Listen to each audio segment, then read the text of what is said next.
Hello. This is my first YouTube stream.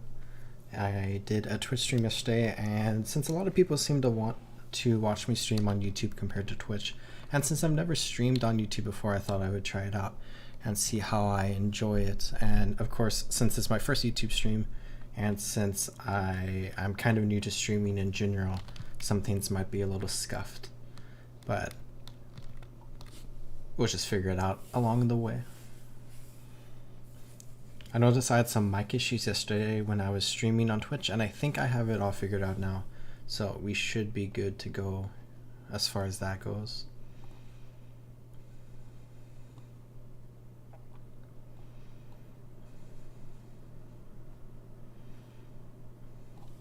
But anyways, I think I have everything set up and going good. I think my audio is fine. I am just playing some casual classic WoW leveling in the stream, and I'm probably just going to play for a couple hours while I do some different things. As I level up, I really want to get to level 68 so we can go start doing some things in Northrend, and then beyond that, just do some Northrend questing. I want to do classic WoW while I get things leveled up, and I should probably check to see the stream category. So I have this here.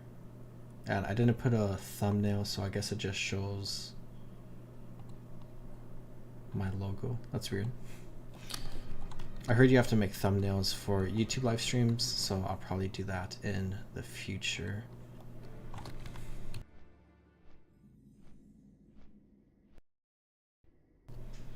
Yeah, I'm currently in Outlands, and I am in the Blaze Edge Mountains.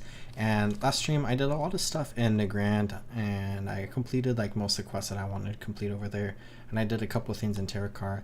Now I decided I want to come to Blaze Edge Mountains, and I just want to do a little bit of questing in this area, and I want to get to 67, which I'm only like 6 bars away, and get to Netherstorm and just do my last level in Outlands in Netherstorm.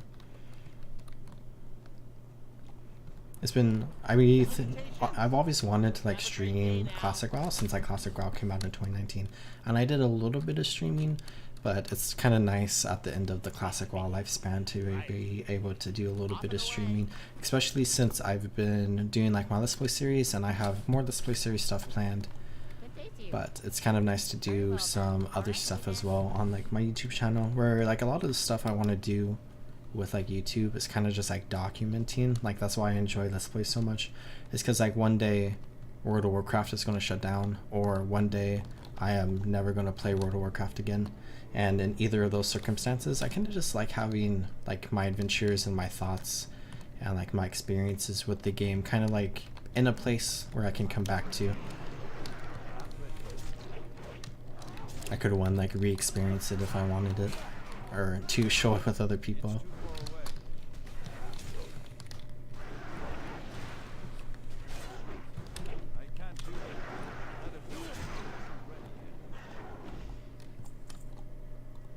So I think I want to avoid the lesser nether drakes here, because I don't want to fight them because of nethering reputation, right?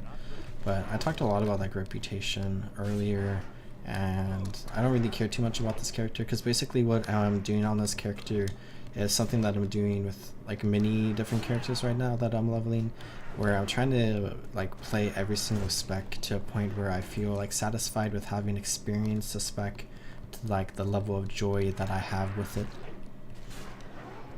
Where like for this I have like 4 different like checkpoints, I guess, and like depending on how much I enjoy like that spec, I kind of like stop at that specific checkpoint.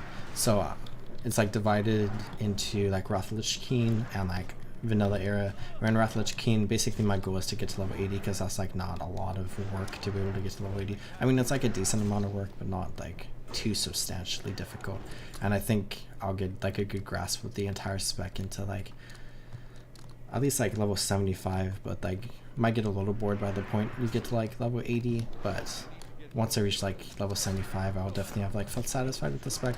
But that's as far as like going and playing a certain class in like Wrath of Lich King, where like the different specs that I'm wanting to try out in vanilla, I kind of have like 3 different like checkpoints or landmarks or whatever you want to say, where when I get to like level 20, I kind of decide if I want to continue playing that spec in like a basic way, where like you don't really get to experience too much of it, but I can kind of tell with some specs that I'm just not really enjoying it all that much.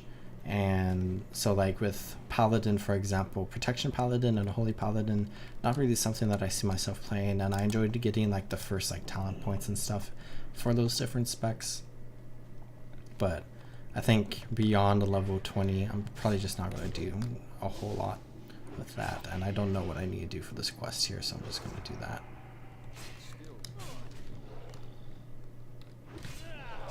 Oh, I think I need to...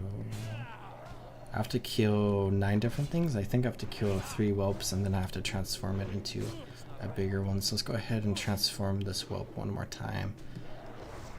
And then that'll become even bigger, I think. Or, I don't know, Proto Nether Drake Essence. Sure. We'll see what I get if I just do it twice. But, so like with Holy Paladin and Protection Paladin, like I feel pretty satisfied at level 20. But like I leveled a Balanced Druid, for example, and I really wanted to get to level 40 on that Balanced Druid so that I could experience like Moonkin Form, and I could experience like Innervate and like stuff like that. But beyond level 40, I just wasn't enjoying it that much, so like I kind of stopped playing that Balanced Druid. Whereas like my Frost Mage, for example, that I'm playing in my Let's Play series, I enjoy it quite a bit, and I've been having a lot of fun just playing it. So I'm getting that to level 60 because I really want to experience it at like, you know, up to level 60. And I didn't get anything for that. Let's go ahead and clear over here. But yeah, I've just been playing a lot of different specs. We're like actually on this server in Wrath King, I'm leveling like 3 different characters at the same time, and I have like a Disc Priest, which is like level 64 or 65, which is like really close in level to what this person is. So it's just kind of funny that I've been leveling like 2 characters at like the exact same time. But my Disc Priest, I'm really trying to play in like PvP only, where I do like a lot of Otrak Valley weekends and stuff like that. And I think Eye of the Storm actually begins in an hour, which I'm probably not going to do that. But yeah, so this is the Basilisk. So would this be the Proto Nether? And then if I transform this again, I will get... So it's like random what I get. I just have to do it. So here's a Nether Whelp Dragon, but it's like the small one. So let's kill this and see what I get from this. So I got Adolescent, which is a different type.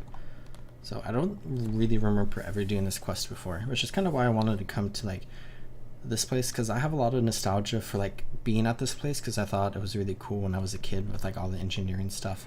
But I don't really remember any of the questing around here. Blade's Edge Mountains is definitely an area that I just haven't explored much of in general. I think it's typically like a pretty unpopular area amongst people. Get that.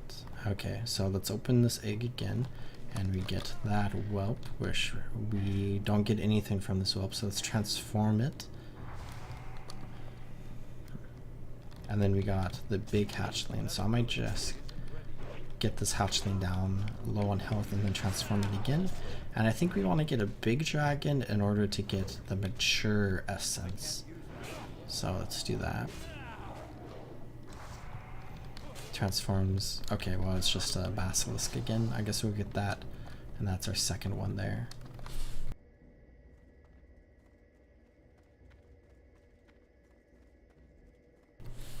Let's try this egg and see what we get out of this one. So we can open it up, and then we get the nether whelp. So I think we get the nether whelp every time, but we don't get anything from the nether whelp. We can transform it, and then we get the baby dragon again. So let's go ahead and transform it one more time. I have not tried transforming this creature like 3 times, so maybe that's something I have to do in order to get the mature one. Because the Proto Nether Drake is the basilisk, which is like kind of random, I feel like. Okay, here's the big one. So this will be the mature one. Yes, that is. Okay. So I guess this quest is like a little bit of RNG, where I have to just be like a little bit lucky. Let's go find another egg. I can also fight the crystal flares as well. So let's go ahead and fight this one. And charging from midair is like so fun to do, but it's also like a little janky with like how the camera just like twitches around a little bit.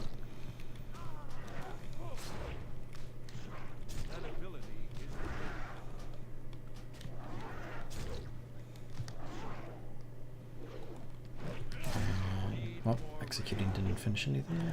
Let's go ahead, open this egg up, and then we'll get a whelp. And I only need one more basilisk, so oh, I keep pressing the wrong one. So let's go ahead and transform this whelp. And then, okay, we got the big one, and we need 2 more of these. So let's go ahead and just kill this one, and then we can get the grown-up one there.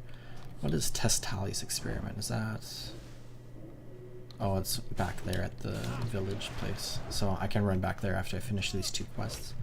I just need to fight 3 more crystal flares and then however many more of these. So that'll be one. I should heal up here. I'm excited to go to Northrend so I can get frostweed bandages. Also being able to just have like better food. Where I noticed I have level 55 food right now, where I should have like levels like 65 food if I was being like a little bit smart, but whatever. Okay, let's see what we get from this one. And we got the baby one, so we can go ahead and fight the baby one because we need 2 more of those.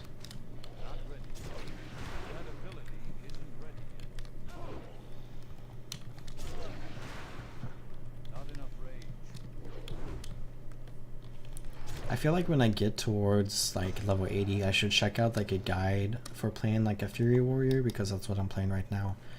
Because I'm just like going through it casually, and I kind of want to like come up with my own build and stuff, but I want to see what like the optimal skills I should be using is at level 80, even though I'm not like super interested in like experiencing like dungeons or raids on this character. I'm kind of just playing to like play through the world for fun and have quests and stuff like that.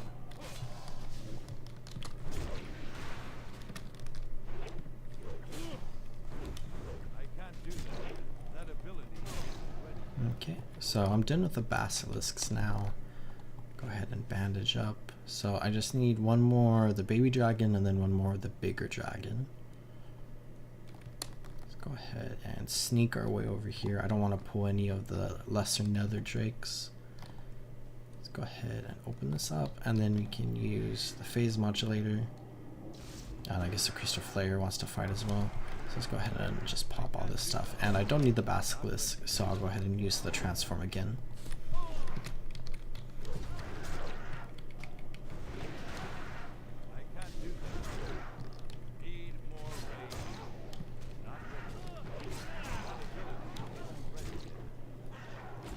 Okay, and then use this.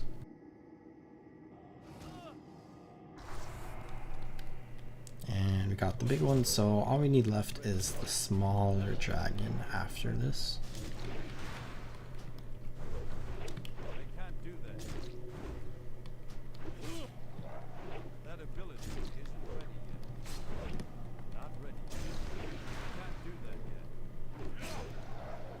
Okay, and then I guess I'll take the slow route here and just eat some of the Talbot venison.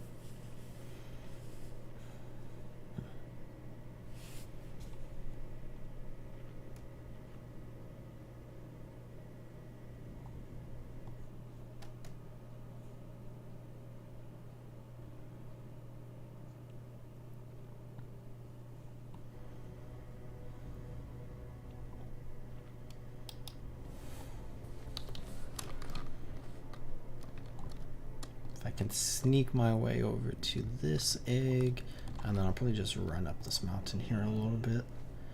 Got the nether whelp. Let's go ahead and use the phase modulator, and then let's hope we get a baby dragon on our first try here. And it looks like we did. Yeah, we did. Okay. So I can be finished with this quest now. And then after this quest, I just need to fight 2 more crystal flares, and then I can return to the town. And I can do that one quest that I didn't realize I could do over there. And I'm almost level 67, so then I can go to Netherstorm, which is nice. So that one's done. All done with that. Trying to see if there's another crystal flare nearby. I guess there's this one over here. Should probably keep on my stances, but that's okay. And then I can take care of these two and it should be all good here.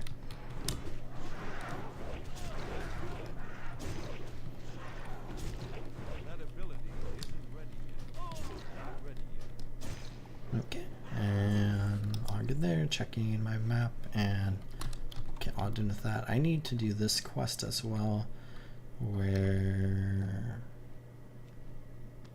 just have to release the energy on them and then collect after killing them, I believe.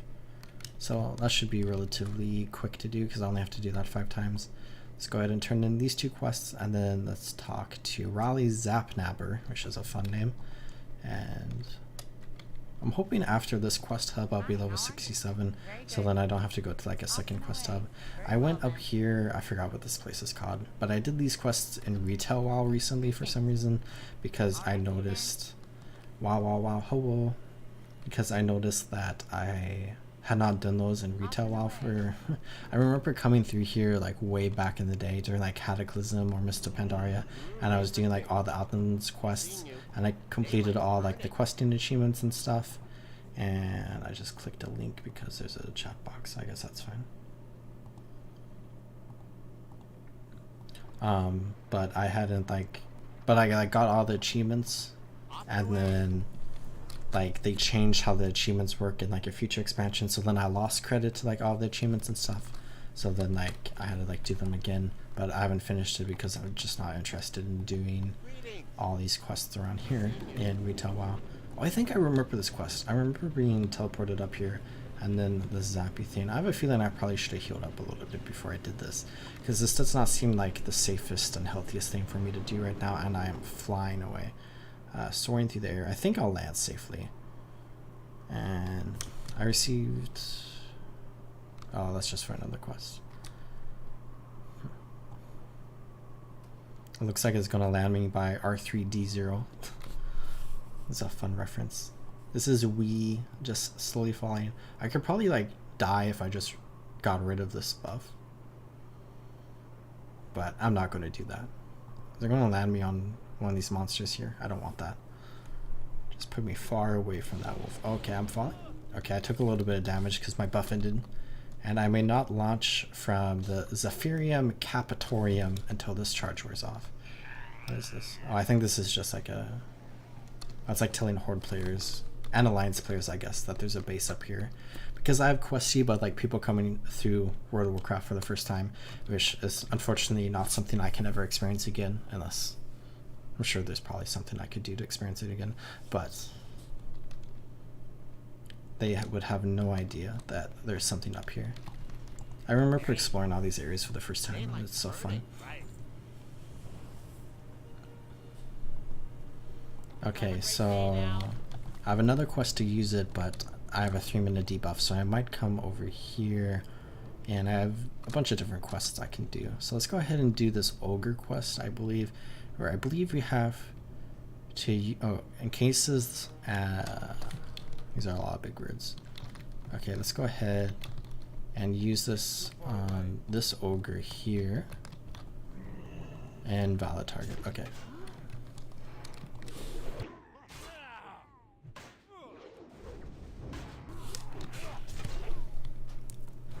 Did you get an ad when you clicked into my stream? There's like so many cool settings on YouTube. I did. Hello, Owen. Hope you're doing well. I didn't put streams in the, or ads in the middle of the stream because it seemed like that would be annoying right now. Wow. Thank you for the 1 penny you just gave me. I appreciate it.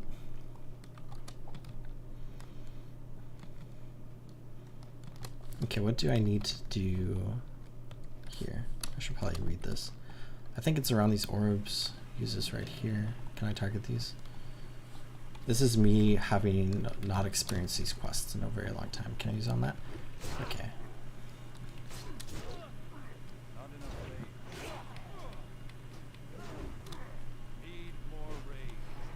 Okay, so there's converters somewhere around here. I am doing good today. I'm just doing some casual classic wall leveling, where this is my first stream on YouTube actually, and I'm like pretty new to streaming in general, but I've done like some Twitch streams, but some people said that I should stream on YouTube, so I'm just trying that out, and I like it so far. I feel like I've been playing a lot of World of Warcraft today because I was recording some stuff in Classic WoW earlier today. Played a little bit of Guild Wars 2. And, oh, I see what I have to do. So let's come over here, and I see 3 of them now. So I'll just clear this Mystic out of the way.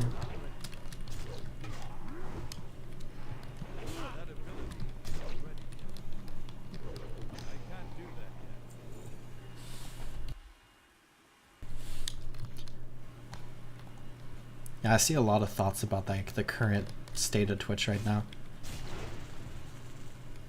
Just trying to decide which one I prefer, I think.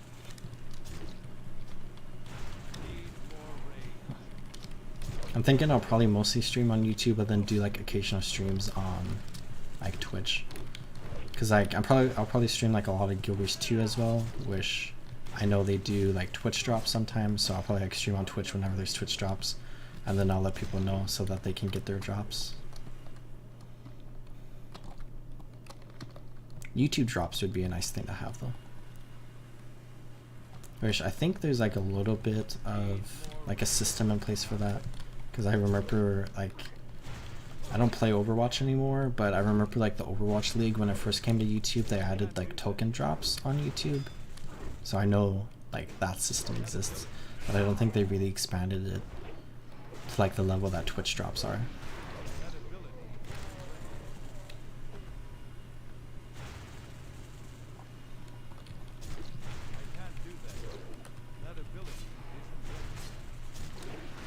I like having like my videos and my streams in the same place, and then my shorts as well, on like 3 separate tabs. Or like I could upload my like Twitch VODs to YouTube, of course, but that feels like, I don't know, it just feels like a little weird. Like it's not like the stream itself, it's like a video of a stream, I guess. And then it's like combined with like all the other videos. Or I could have a VOD channel, because I have like I have like an old YouTube account that I like used to upload to. 2:30 a.m. That's pretty late. Don't feel bad about falling asleep. I've heard from a few people that they like to put some of my videos on to fall asleep because they think I have like a soothing, calming voice. And then I do like story videos, so then it's like I'm telling them like a bedtime story.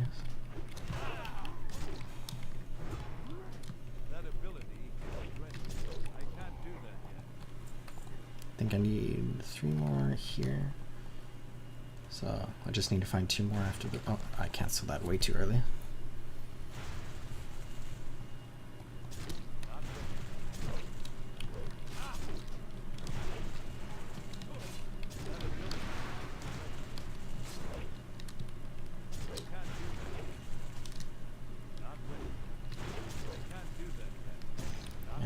Did with that one, so 2 more. Let's go ahead and fly around, and I might try to find a place without any ogres around so I can grab 2 like pretty easy ones. I'm almost level 67, then I can move on. So there's 2 right there. Might have to fight a couple of those. Let's go ahead and get this one.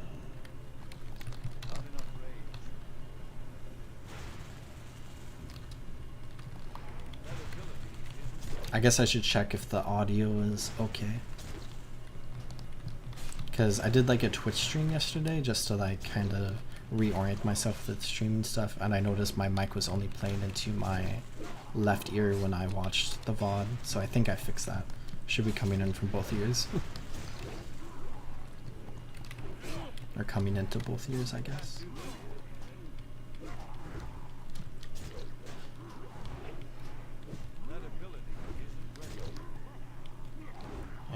This is kind of scary, and I'm out of rage, but he barely healed himself there, so this should be okay for me.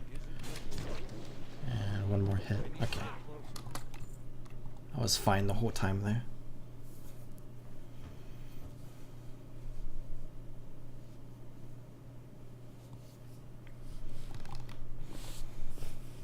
I might try to push for that in this stream. I'm planning on streaming for like 2-ish hours, so I probably can't. Probably not even going to get a 68 at that point. It's 11:35 over here, and I've been going to bed at like 2.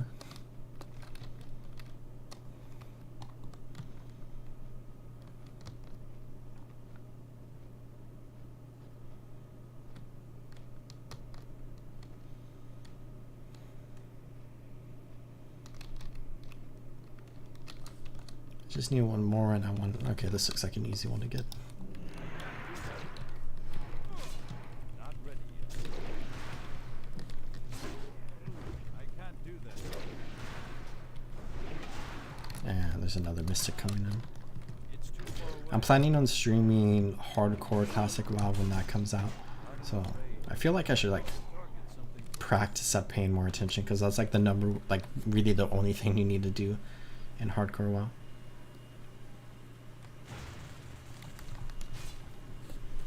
Oh, this is World of Warcraft Classic, which, if you've heard of World of Warcraft, this is like the older version of the game that they brought back for people to play.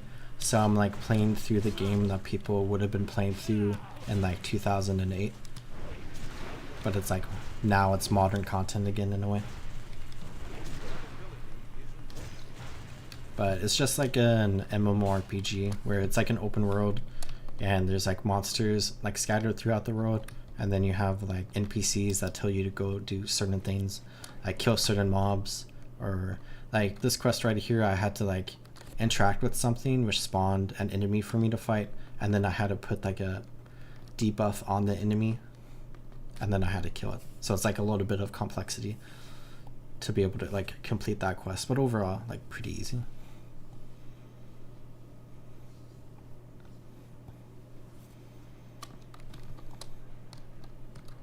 Looks like this town's getting attacked by these ravagers, but oh, they just got blown up. And I cannot. Oh, okay, this is like bugging out. Okay.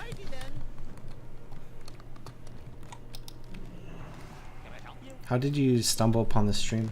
Are you sub to me from my Guild Wars 2 stuff or Minecraft stuff, or did the algorithm push my stream to you? Because I know streams don't get pushed in the algorithm that much. At least I don't think they do.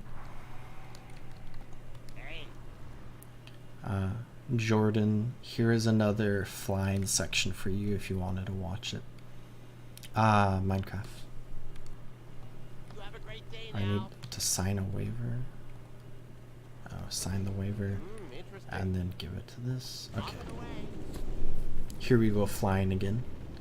This quest, I'm like helping with an experiment right now where they're like trying to like figure out a way to like teleport me or like move me somewhere super fast, and it's not going too well right now. So this just sent me all the way this way, where I'm not sure where they want me to go. And it's gonna land me right there, and actually lands me right where I need to be for another quest. So let's go ahead and do this. I feel like I haven't uploaded a lot of Minecraft stuff recently, so sorry about that if you've been enjoying a lot of that, but I've been focused on other things. I need to be in the Singing Ridge, which I have no idea where that is. I can't do that yet.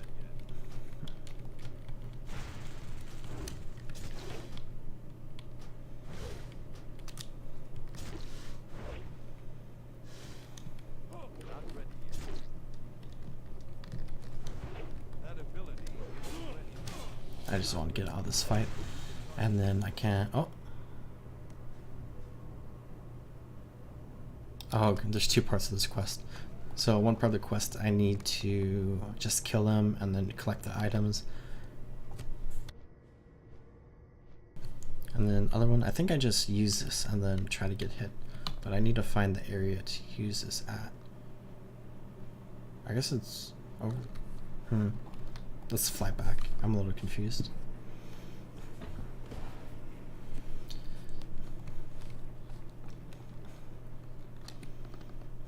I really like exploring games, even in like genres that I don't enjoy playing anymore. I like to see like what's going on in like those games. I like new game releases, like MOBA games, for example. If you know those types of games, like League of Legends and Dota 2. I don't like playing those games at all, but I like checking out the updates and watching like the biggest esports tournaments and stuff.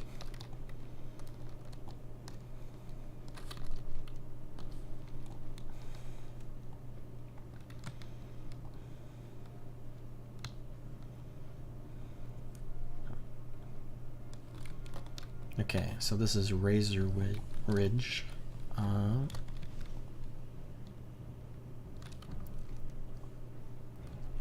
I guess I'll Google this one.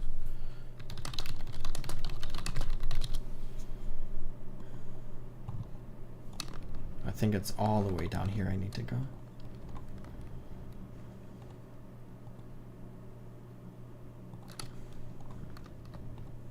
So let's fly this way. And then I think it's in like the southernmost area of this place with like all the blue crystal stuff. What is your opinion on this emoji? Me, bad eyes.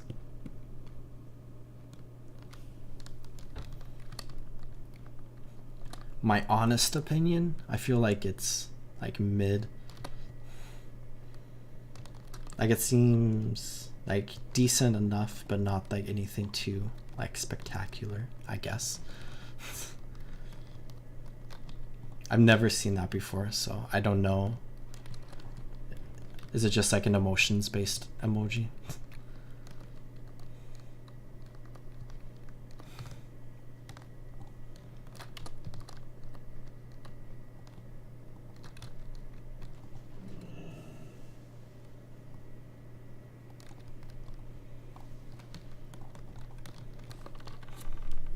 What is that from?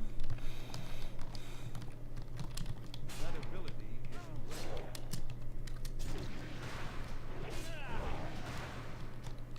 isn't It's like YouTube's built in. I feel like I don't like the head shape. It feels like a little funky to me. But it's not like bad. It's just like, I don't know. I like the normal circle ones.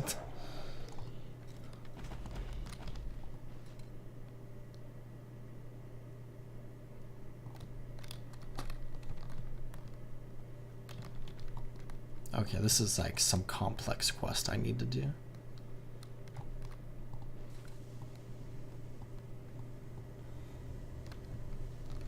I should probably read this quest text. Oh,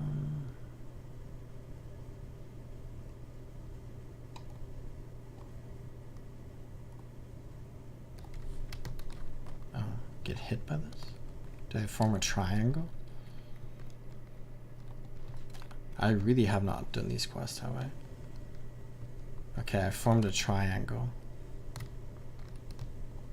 Can I just form any shape with this? Hold on. Let's come over here. I'm gonna get attacked by this. Okay. Let's take care of this guy really quickly.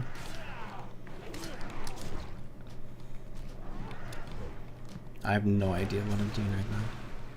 I mentioned earlier that like I played in this area like way back in the day, and then I've like passed by like more recently, and like I remember like just exploring this area, but I don't remember like any of the quests you have to do here. Okay, I formed like a diamond now. A worm from beyond. Beyond where? Okay. Let me read this again. Oh, I understand. I understand. So I need to place one more, I think. And then I need to stand in the middle of them.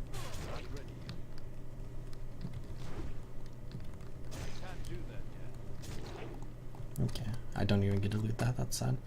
Okay, so the negative charge is when you are too close to any of them. So I can put this down. And then I get a positive charge for each one I'm near. And when you get near 5, I completed the quest. Okay. So I guess that wasn't too challenging. What is this one? Activate the repolarized magnetosphere around yourself.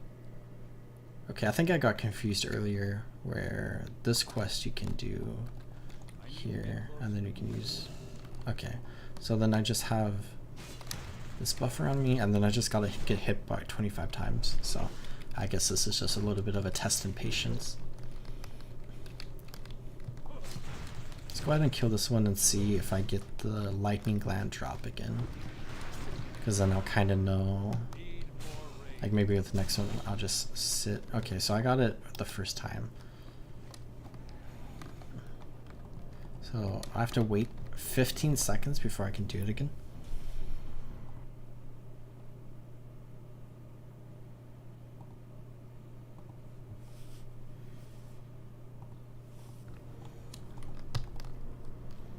Okay, can land and then do this. These are cool quests though. Okay, I think I might just auto attack this one. Just sit it back in my chair. Remember to drink some water. I'll drink some water.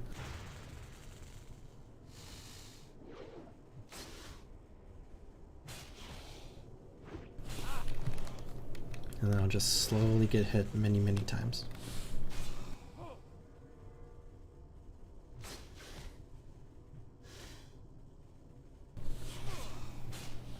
This is very riveting content right now.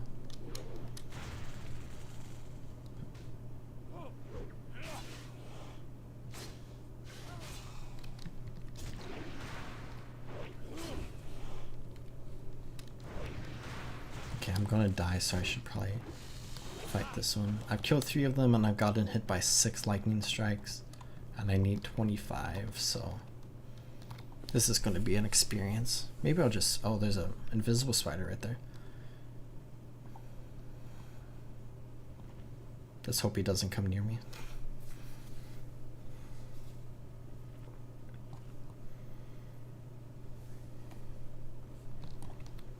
When I have the shield up, I also have to walk super slow, but at least I can charge. Maybe I'll just kill a bunch of them and then just naturally get hit by a bunch of lightning strikes. Not ready yet.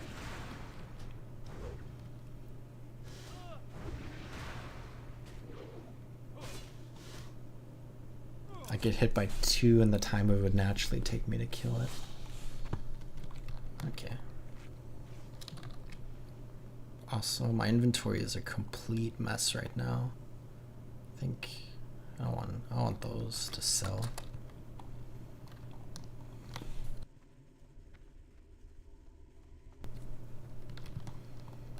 And then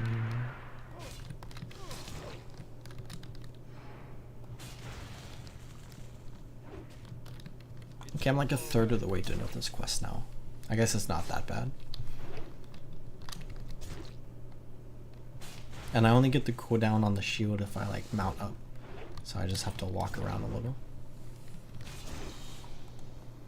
Let's go ahead and eat. Eating is slower than using bandages, but it's like cheaper, so.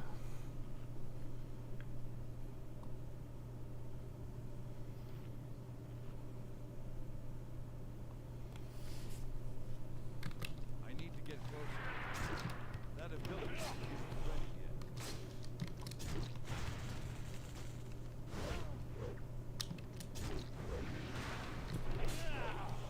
I can't do that yet. Okay. Maybe. Let's see if you can get hit a few more times from this serpent.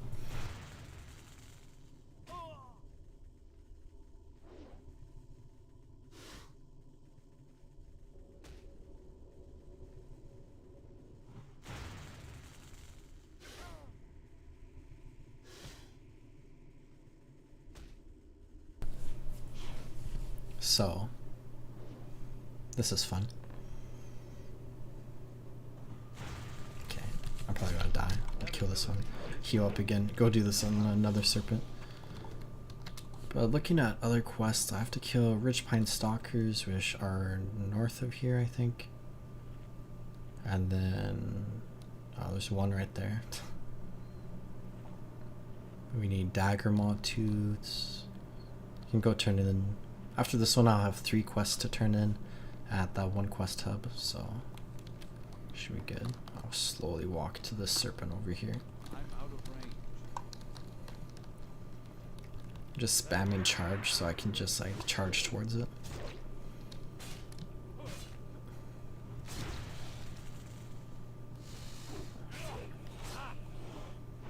No, there's a dagger maul there I could fight.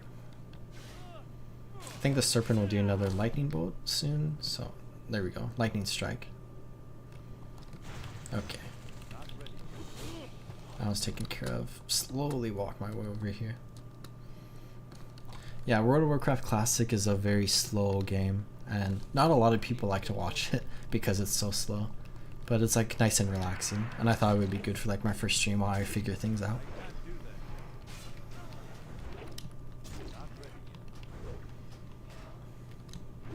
It'll probably be more exciting when the hardcore version releases, which is basically where you like play through the game as normal, where you have like, yes, a T-Rex, where you have like all of the like world that you can explore.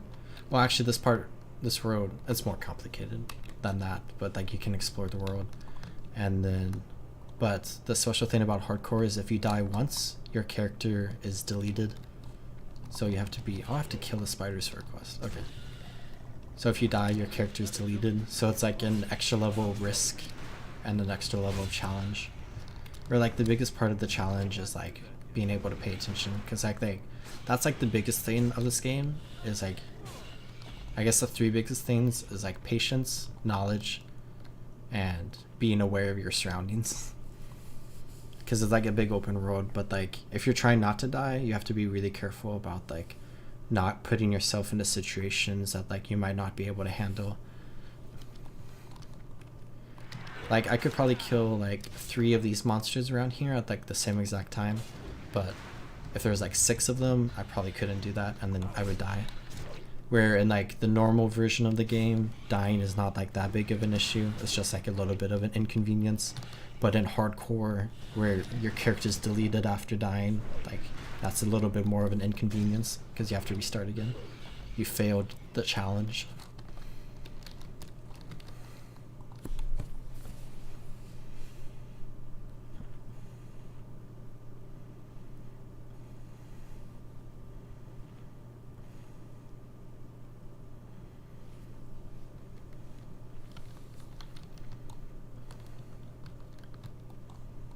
Here's another serpent. It's just sprinting or flying or whatever. Oh, I just moved my mouse like that. Okay. Lightning strike. I'm gonna try to move this guy away from that one spider. And then it's AFK here again for another moment.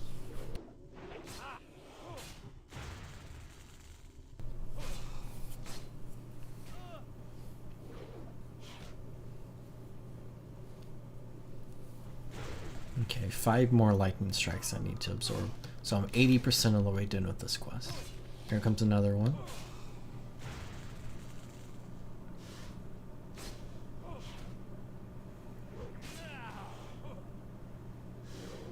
And then I'll probably kill him after this one.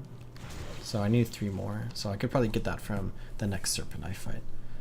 And then I guess since I was progressing these other 2 quests, I can go ahead and just finish this off.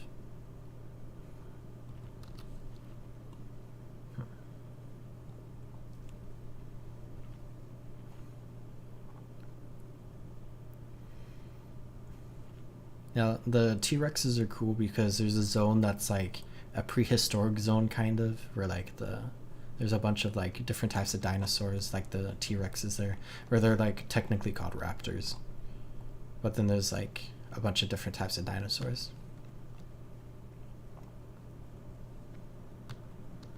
And I'm walking so slowly right now. Just make my way over here.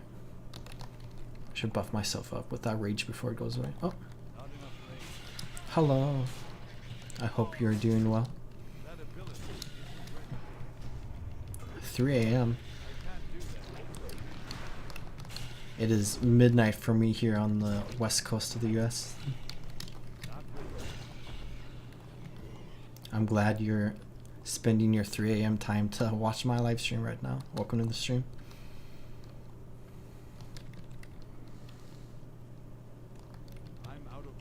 That is a good Halsey song.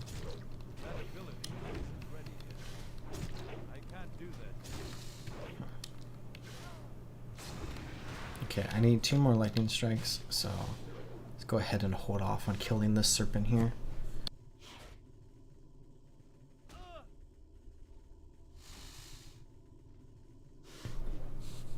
And the serpent just doesn't want to hit me with the lightning strike. Okay, there's one.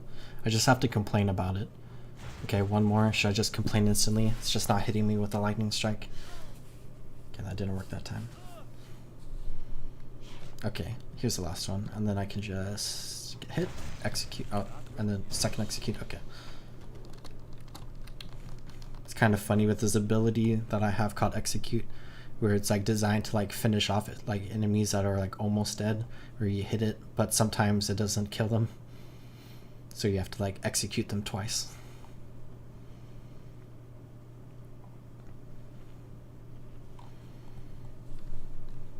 Okay, I don't think I need this anymore. And, okay, so now I can run around like normal. I'm no longer slowly walking around this area.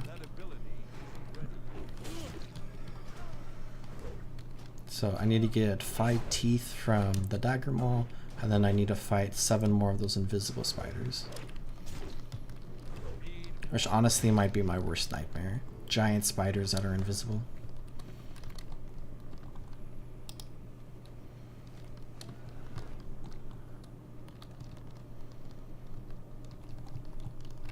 Here's one.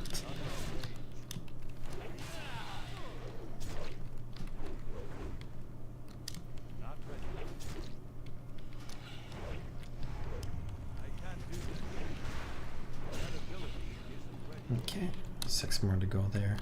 I was kind of trying to save my nether weave cloth for my tailor character so I can make like bags with it, but I think I might just make a few bandages here, because the bandages are so much faster than just eating this food I have right now.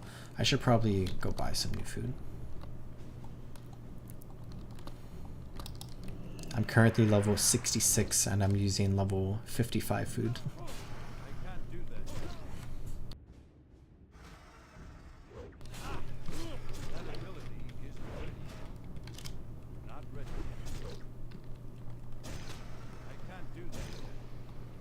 Okay, there's my first tooth. So just 4 more of those. And then after I complete these 2 quests, I'll go turn in all 5 of those. And I'll probably be level 67 after that, which means I can go to the next zone that I was wanting to go to. I might do the... I think there's going to be another quest where it like sends you up in the air and makes you fly to like a faraway location that I'll probably do.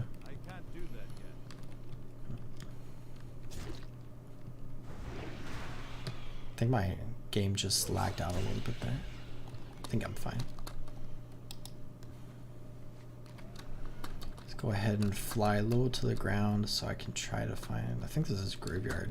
So if I died here, I would respawn at this graveyard, which is another Halsey song.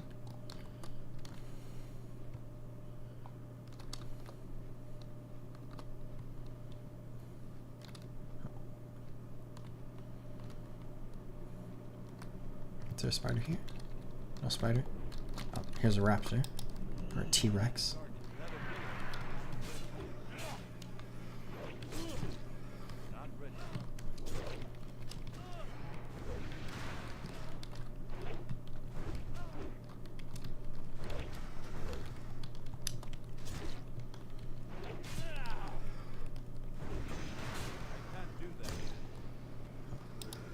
No tooth from that one. Okay. I think there's more of these mobs up here that I need to fight for this quest compared to down here. Plus there's all of these serpents here that I don't really want to deal with anymore.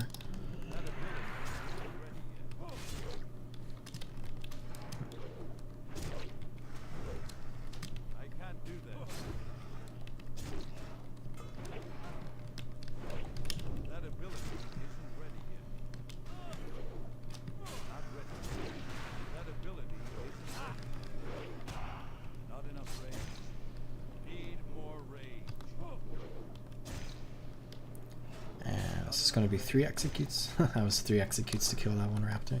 That's funny. Is this going to... oh yeah. Sometimes you get like diseased or poisoned in this game from fighting something, and it inflicts like damage every now and then, where like if you try to use a bandage when that happens and you get hit by the damage from this disease, it like stops you from bandaging yourself, so then you just wasted the bandage. So whenever I get like a poison or a disease on me, I just decide to eat instead, because it doesn't cancel the eating.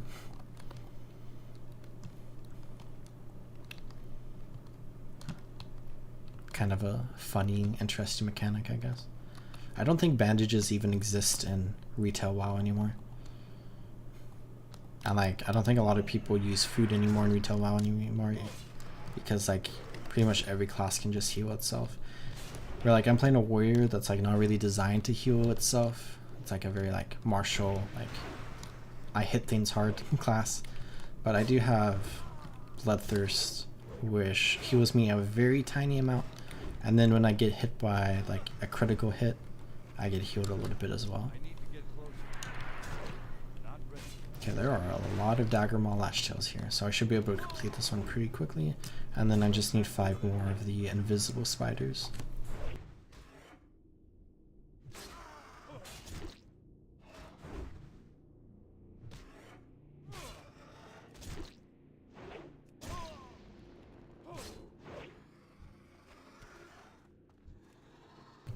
Here's one here.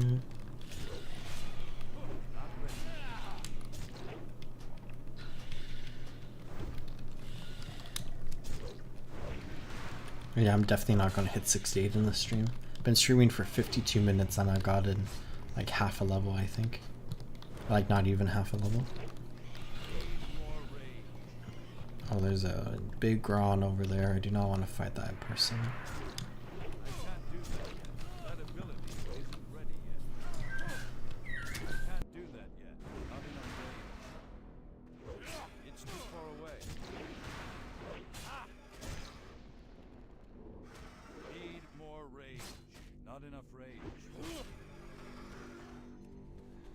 Okay, all done with the Lashtails. Don't want to fight that.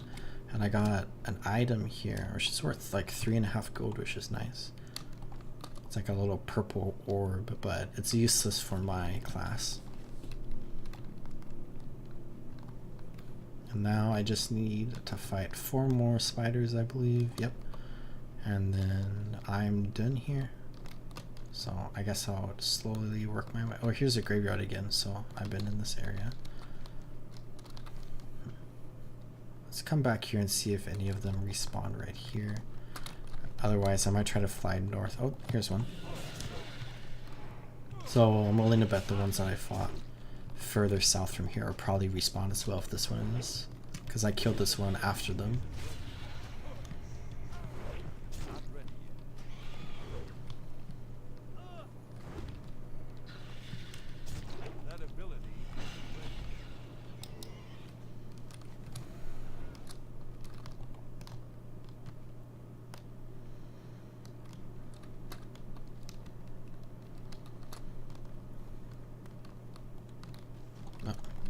I was thinking, I'm pretty sure there's one right here that I fought.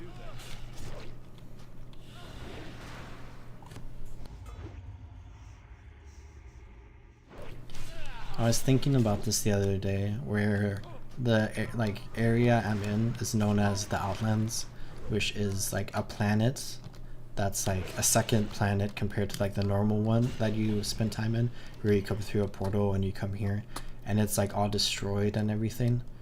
And it was destroyed by like a race of people known as orcs, which is like very generic fantasy orcs that like you'd be familiar with from like any other fantasy game, like Lord of the Rings or whatever. And I was thinking, because when there in a future expansion of World of Warcraft, you like come back to this world before it was destroyed using like time nonsense, where you like go through a different portal and it sends you back in time to this place. It's like a very confusing like storyline, but you kind of learn a lot more about like the orcs here, but you also learn more about like the other like races that also exist on this planet. There I just used a bandage, but I got hit by the poison, so I wasted it. But like there's another race that are ogres, which are just like ogres in any normal fantasy trope, and like they live on a second continent on this planet. Of course there's a lot of them here as well, but like they're predominantly from that second continent that like we've never explored before, but like the orcs destroyed like the planet as a whole, which is like very interesting because like there's probably like a bunch of ogres on that second continent that were just like living about in their lives, and then this planet suddenly gets destroyed and like ripped apart and is like barely stable now, and those ogres are probably like, what is going on? And then I'm sure there's like other continents with like other people that exist on this planet that have like never even met orcs at all. At least the ogres like knew about the orcs and stuff that they were doing. But there's probably like some race of people on this planet that like have just lived here, and then suddenly they look up and it looks like this. Or it's just like crazy nonsense.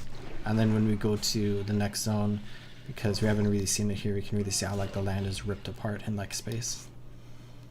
But that was the last thing I need for this quest.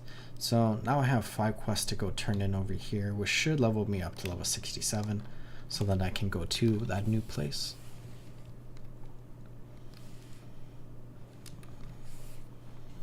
My inventory is also pretty messy right now, so I should probably sell some things.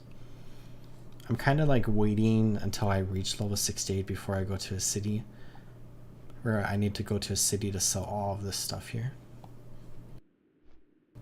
Because you can sell it on like an auction house to other players, so you make like a little bit more money than you normally would from just selling it to a merchant. Can I help you? You have a great day now. Be seeing you. Anything I want here? Nothing here. I'll just get the most expensive thing. Off and away. And turn in this one. What is this? Increases your effective stealth level, or slightly increases your stealth detection. Since I can't stealth, I guess I'll pick that. Ether energized flesh, trapping the light, fantastic. I don't want any of those. And what about the? Oh, this is where I made like the star thingy. And then I accidentally clicked on that. Turned in this one. And then this is the last quest I have to turn in. And I believe that will bring me to level 67, which is good. And we have another test flight here, so I guess we'll go ahead and just do this one for fun. So let's go ahead and talk to Tally's twin over here, Raleigh Zap Nabber, and send me to the new location so we can go on this little flight thing one more time, where we can fly through the air after getting blinded by the lightning here. And which direction is this going to send us this time? Sending us this way. So we'll see where we go again. So I believe this flight also failed like the other two. I'm not sure if it's ever successful actually. So it looks like it's just going to land me like right on top of one of the spiders or the serpents. And that's going to be really far. Okay. Well, this is the direction I wanted to go to get to the new area, but I guess I'll fly back really quickly. But while we do that, I can come into my talent tree here, and I'll just put another talent into Tactical Mastery. I mentioned I'm kind of just doing whatever I wanted, just going for fun here. And when I get closer to level 80, I might check out what like the optimal talents for this spec is to see how close I was, I guess, to guessing. But I probably won't use them, because on this character, I'm just leveling this one for fun. I'm not really planning on doing like end-game content on this character.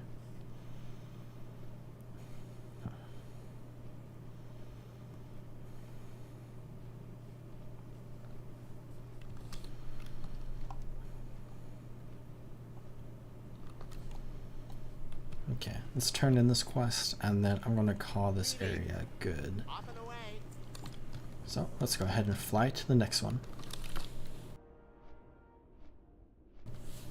I still have like some quests in this zone that I could complete if I wanted to, but I think I got my fill out of this area for now, where I really haven't spent a lot of time exploring this spot right here, but I did a bunch of the quests here, so I feel pretty happy with that.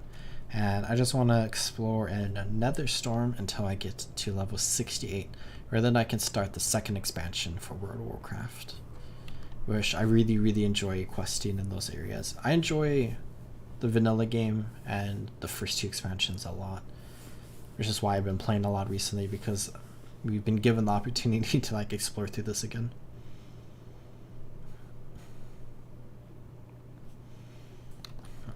But I want to fly to the bridge so we can kind of go in how you would go in on foot, but since I have a flying mount, we don't have to walk all over the ground. But there's like a quest at a bridge up here, which is a really cool bridge, where I can pick up that quest and go turn it in.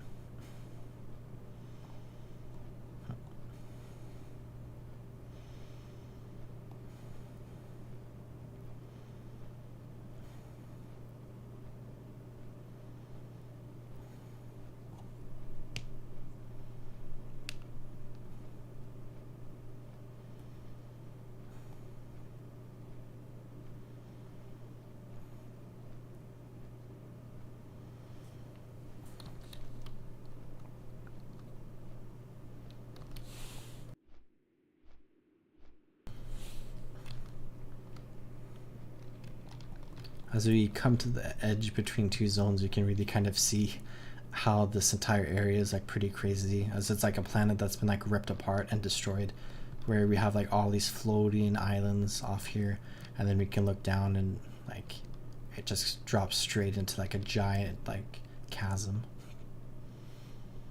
where that might actually go like straight to like, I guess, the other side of the planet potentially, or it's just like rocks that have been like ripped out from the planet. But we have this quest here. We can go to Area 52, which is a pretty obvious reference to Area 51. And then, I'm not sure how far I'll get into the zone until I reach level 68. There's like over 120 different quests you can do in this area. But since I'm only going to level 68 and I'm not going to like level 70 here, for example, which was like the old level cap when this zone was new content, I'll probably not be completing everything here.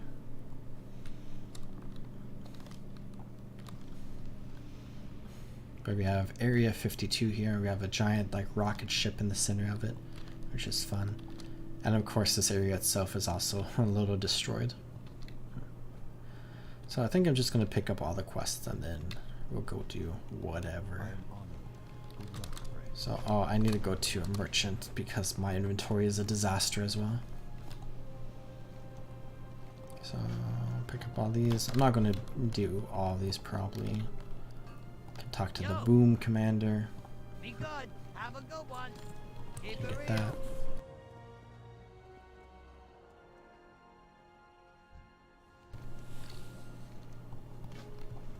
And then there's another quest in here. Or is it on the outside of this building? I have to talk to Boots, I think, on the outside of the building here. Alright, Boots is dead. Okay, Boots is dead. We'll pick up that quest later. Let's go ahead and try to sell this stuff. There are more quests here if I decided to join one of like the special factions in this area, but I don't think I'll be doing that because I just want to get to, I'll just sell this. I just want to get to level 68. Vibros. Oh, that is a cool sword. It's like a holographic, like kind of fiery sword. Kind of want to save that just for fun. And then sell that, throw that down there. And then I wish Boots was alive right now, but let's go ahead and do any quest. I guess we'll head north here. I don't think this is a quest important for this area up here. If it is, we can just come back. But we have two quests right here. One of which is an escort quest and a group quest, which I'm not going to do, but I will do the recharging the batteries quest. So recharging the batteries, and then use the battery recharge on these monsters up here. So let's go ahead and do that. So here's a phase hunter. I think this just instantly kills it when we use it, but we have to get the phase hunter down to like 20% health.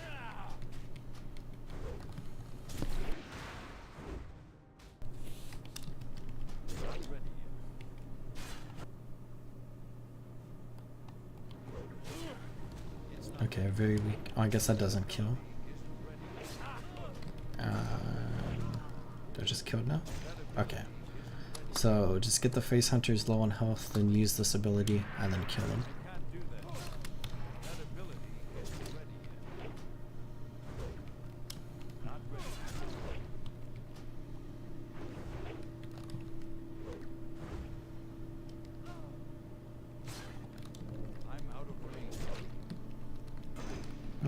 pretty easy to do.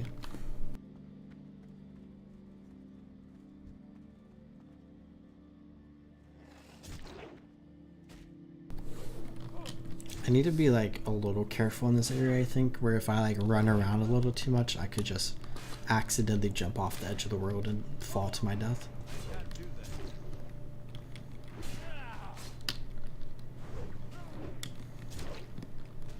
So it looks like around 35% health is when I can use that. And so 7 more to go. And then we can go into that like Draenei ruin over there, I think.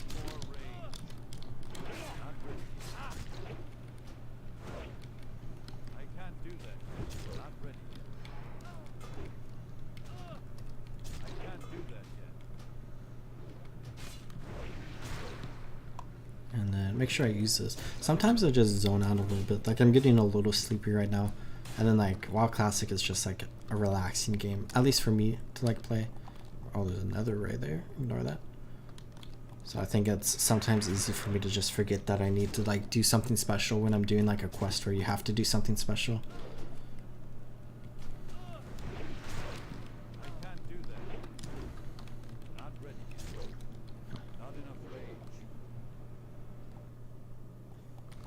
Stardew is very hard to play while sleeping. Like the game is like so good because it's so relaxing, but sometimes it's like relaxing to a fault.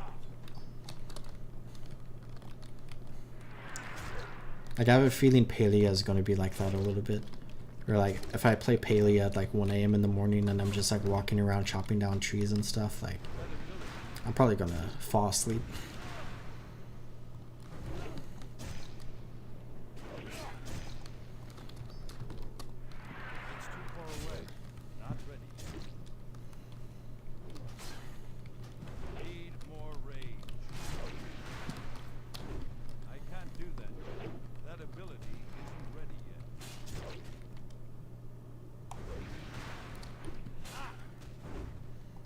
Make sure I use that. Okay.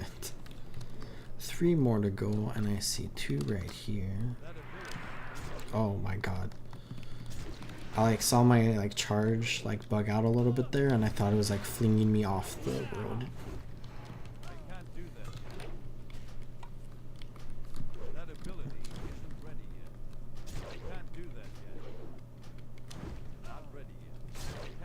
And use this, and then execute. 2 more to go. I'm getting motes of mana, which is nice. I'll throw that down there. And then, oh, I have so much stuff in my inventory.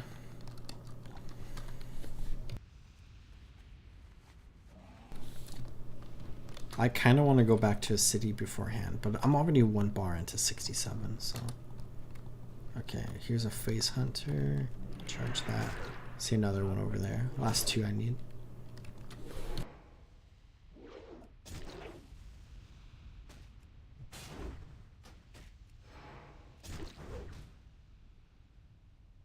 Ability isn't ready yet. Not enough rage.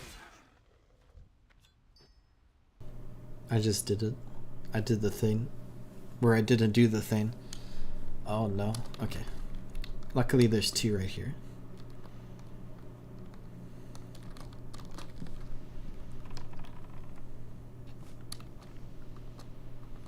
Just pull this one a little bit away. Okay, I'm paying attention and I'm going to use it this time.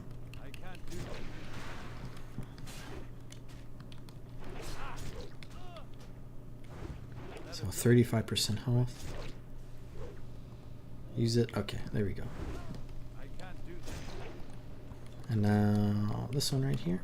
Go ahead and pull it a little bit too, because I think that Phase Hunter is wanting. Oh, there's this one here. Okay, I'll just sit right here. And then use the thing at 35% off.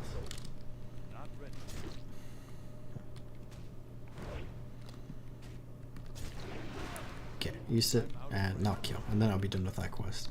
Just looking at my other quests in here. I'll probably get rid of those new grand quests now. So let's go ahead. Throw these away. And then I have some player versus player quests, which I picked up this daily Eye of the Storm, and I think Eye of the Storm is actually called Arms, and I'm gonna have an absolutely horrible experience playing Eye of the Storm, so let's go ahead and play some of it. Come in here, join battle, queue for it. Okay, that was an instant queue. Enter battle. Okay, this isn't going to go well.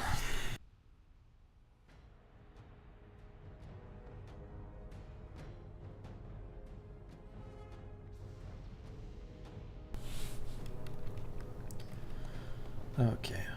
Oh, I'm stressed out now. But maybe they're all just people wanting to play for fun. But basically, I was just doing like some PvE content earlier, where I'm out in the open world doing some questing, and now I'm doing PvP content, where I'm actually in like lore-wise, I'm in like the same area that I was just in, which is kind of fun. But this is, you can't like come to this area in the open world. It's like a separate area entirely. But basically, it's now, we have a team of 15 people and we're fighting another team of 15 people, and it's called a battleground, and each battleground basically has like unique mechanics that you have to do in order to complete them. Some are good, some are not good, in my opinion. Where personally, Eye of the Storm is not one that I particularly enjoy, but it's like a combination of like territory control and capture the flag, where basically there are 4 different outposts. We can kind of see like there's a tower right there, and then another tower in the top left, and then some ruins in the bottom left, and like robot person in the top right, where basically we want to control these 4 areas, and then in the center of the map is a flag that we can bring back to any base that we control, and we can capture the flag there, and if we control more bases we get more points for capturing the flag. And it looks like some of these people are like pretty well geared, and I'm kind of just vibing here, so maybe everyone's going to Mage Tower, Black, or wait, what is BS? Is BS? I'm just going to follow these people. Where it looks like we have Mage Tower in control now, and then maybe I should charge up here and try to interrupt this flag capture, maybe, if I can get, okay. So I'm just gonna pop all my cooldowns here, and I'm getting attacked by everything, but we just killed that person.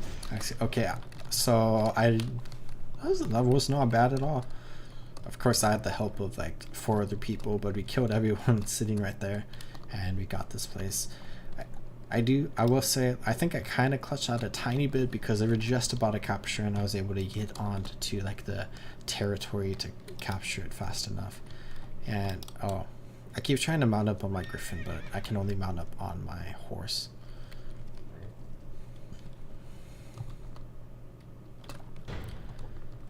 So looks like we have 1. Okay, can we get control? Oh, I am getting slowed down. So let's go try to kill this Death Knight in the center here, which I am a little outmatched by. And then let's go ahead and do this. Let's try to debuff him a little. And then, oh, okay, our friend's gonna die, but there's nothing I can do about that. And okay, let's try. Oh, I'll give it to the druid there. I'll go ahead and push this way and try to slow this person down so that our druid can get away. And then I'm just gonna fear them, or I pressed the wrong one. Is this fear? Oh yeah, that one's fear. The other one just slows them down. I have a bunch of different shout abilities, and I used the wrong one there. So we control 2 bases, they control 2 bases. We are about to get 1 flag capture, so I think we'll come out ahead a little bit. Actually, maybe not, because we just... Okay, well, we just lost a flag and we lost that base. I'm out of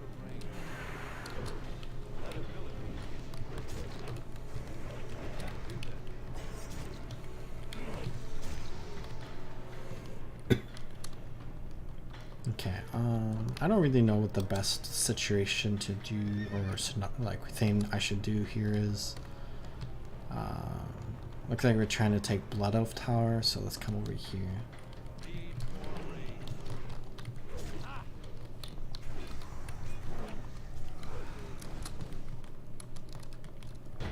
And then, okay. Take a chill pill. In Eye of the Storm, kill player who is under the effects of the Berserker power-up. Oh, that's fun. Looks like we had an AFK player.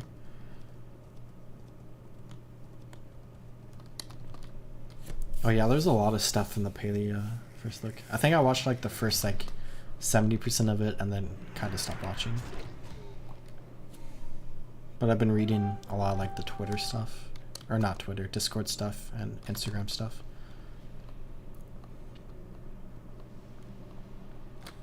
Okay, well, this feels like death.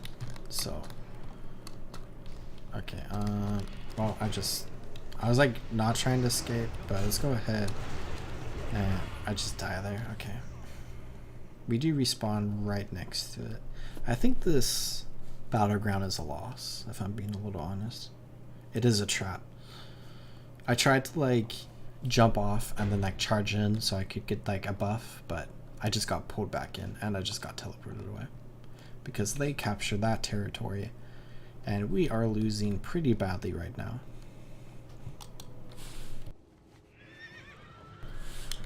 Okay. So I don't know. I guess I should help the team out here. Maybe I should just defend this. There are 3 of us fighting this one person, which is probably not a great use of our time. But they got the flag in the middle. Okay. Well, we just lost our healer here. And I'm also playing PvP without having any like of the things I should probably have for PvP. Okay, can we kill this person? Why can't I? Oh, I don't have an equipped off. Oh, I am dead. Okay, well, that was fine. I also like never play PvP, so I'm like just not great at it. But I'm just doing this for fun. And it seems like most people here are like not really trying too hard, which is good. So we currently do not control a single thing on this map. And looks like they're trying to get Draenei ruins over there, so we have like nobody anywhere, so I might just help out with this fight right here. Where, oh, I am double stunned. Let's go ahead. I'm straight up dead here. Okay, well, that's fine.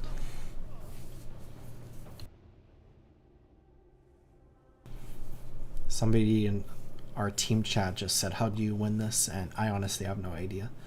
I think we're kind of outmatched.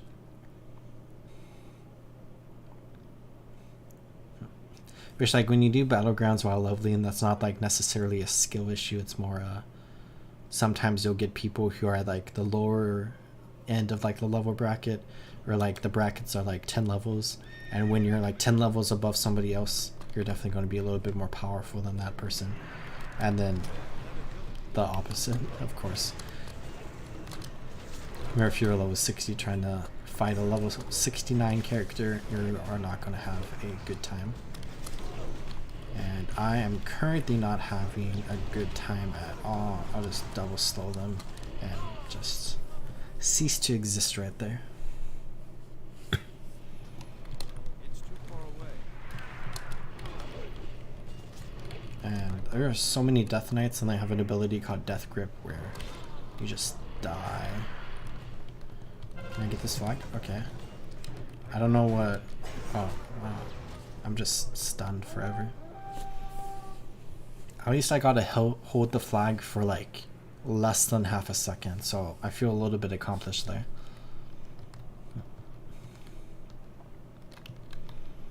Okay, can we... Okay. Get the flag? Okay. The druid got the flag, and the druid's gonna capture the flag, so I guess that's a little bit of success right there, but we are definitely getting outmatched right now, where they have a lot more higher level characters than us. So I'm just gonna try to counter this person, slow him down a little bit. He just heals himself up though. I don't know if they have healers though. They definitely have like some spellcasters. But yeah, I don't think at least in this group that are fighting us right now, there's nobody healing, so I guess we don't really have to focus any healers. But not sure who the best person to fight is to win this team fight.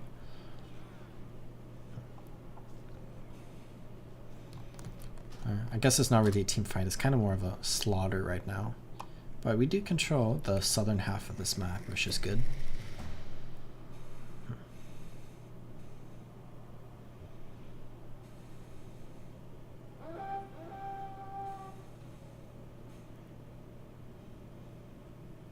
I just have to wait to respawn. That was weird. I did like the respawn animation, but there's still like 5 seconds. Oh, it was the other person for the enemy team.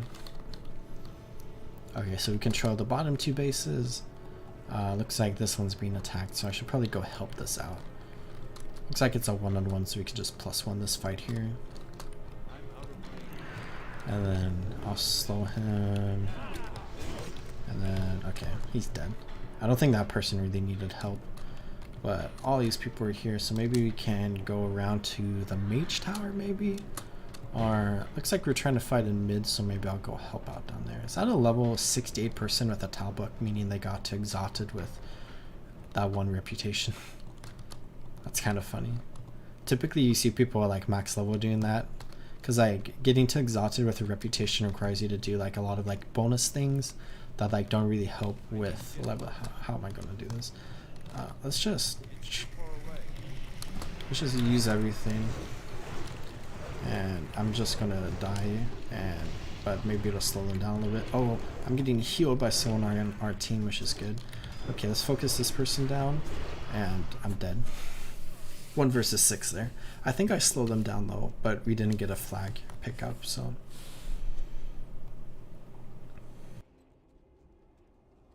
I did almost kill that one person that I was targeting. He was at like 23%, and I think if I would be able to get him down to 20%, I would have been able to finish him off.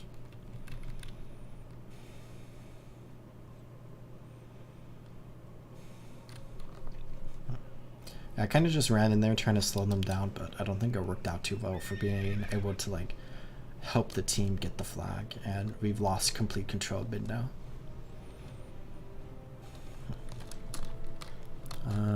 Who should I focus? Kill the warlock that's dead, and then I should really need to keep eyeing that. And let's go ahead and execute. Okay, that one's dead, and that other one. So now we have this mage here, and we kind of just reclaimed control of mid here, which is good. So, okay, this water elemental is casting things at me.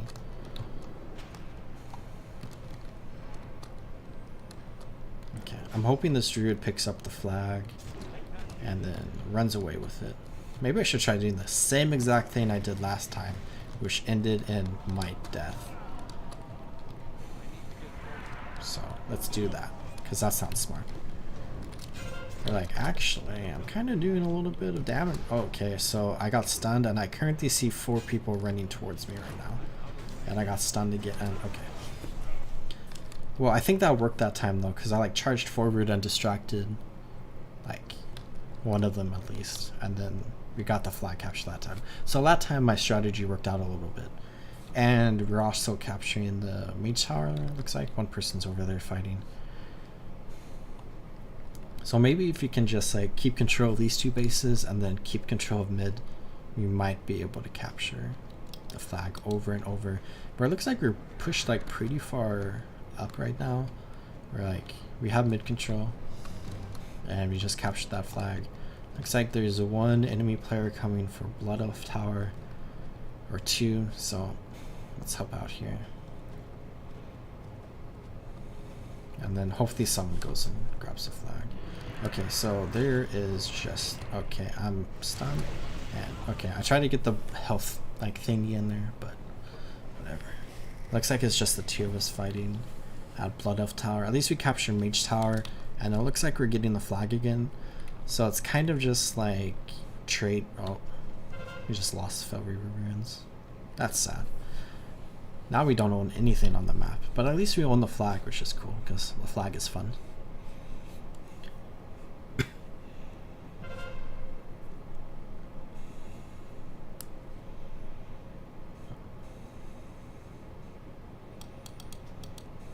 Okay, where do I go? You go to northwest probably, and you are dying horribly. Let's go. They're probably going to start running this way, so I guess my objective here is to charge the flag carrier and then just pop as many slows as I can.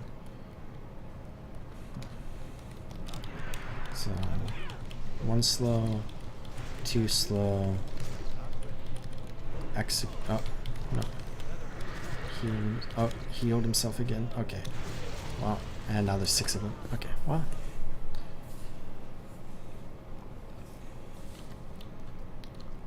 So I think we lost that flag capture, and I feel like they're going to be too far ahead now, where we'd have to control the entire map to win properly. So I guess let's just fight here.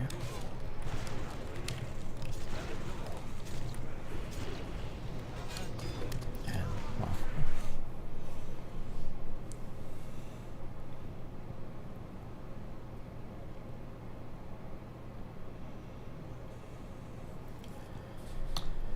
Yeah, we only own 1 place right now. We have 1 person in mid, but I don't think we'll be able to get that flag. I feel like at this point we should probably just let this end. It's too far away.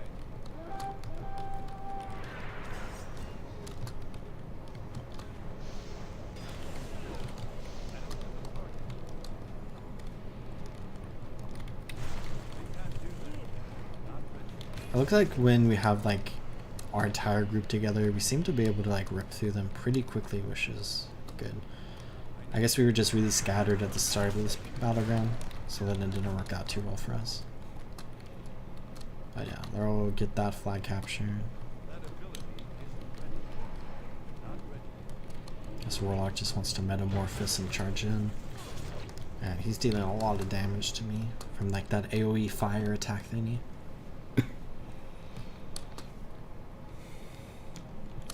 And oh, I wasn't paying attention at all. Let's go ahead and maybe I'll get healed up here. And I think I'll just back up a little bit. I guess I'll come and help here. And I'm just dying. But I did a little bit of damage there. I don't want to look at my stats, do I? Oh, I'm all the way down here. I'm 2 and 13. That is not good. I'm just considering myself a support player right now, I guess, trying to get a little bit of like area. Well, we somehow got the flag there.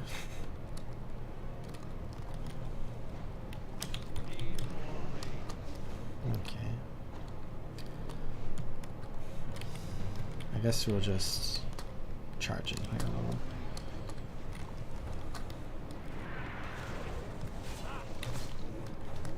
This mage decided he just wanted to charge in. Oh, I think that means we're... Oh yeah, we're at 3 and 13 now, so a little bit of improvement there.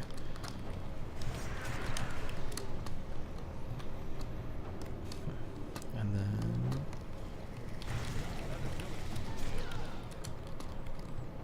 Okay. Who should I charge next? This one?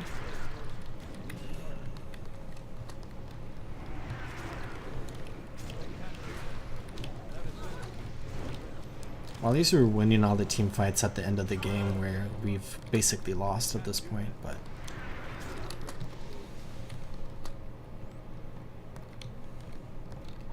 Let's check the score now. 3 and 13. I thought maybe I got a couple more kills there. But I guess honorable kills, 42 kills.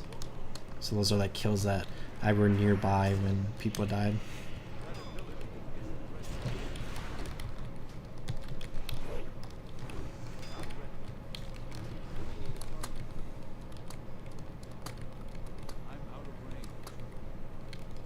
Okay, well, we lost that one, but that's okay.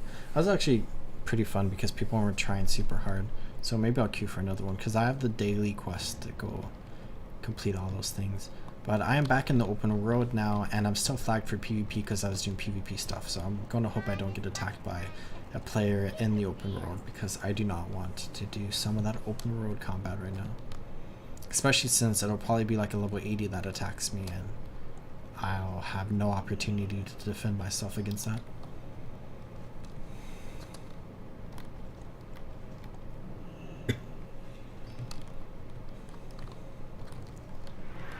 Yeah, so I think my questy's bugging here a little bit. Let's do, is it reload?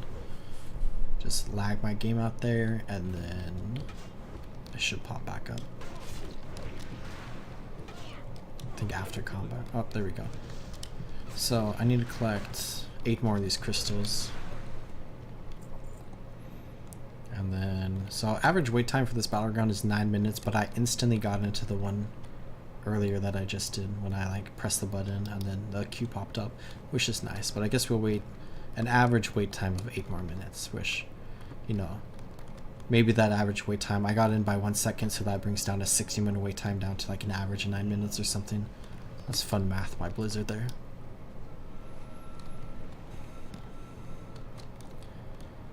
And then here's one.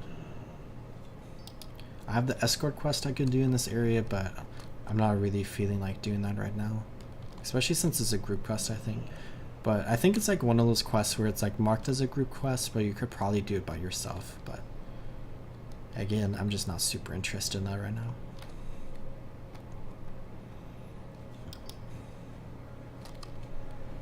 And then one more crystal. I'll grab this one, I guess.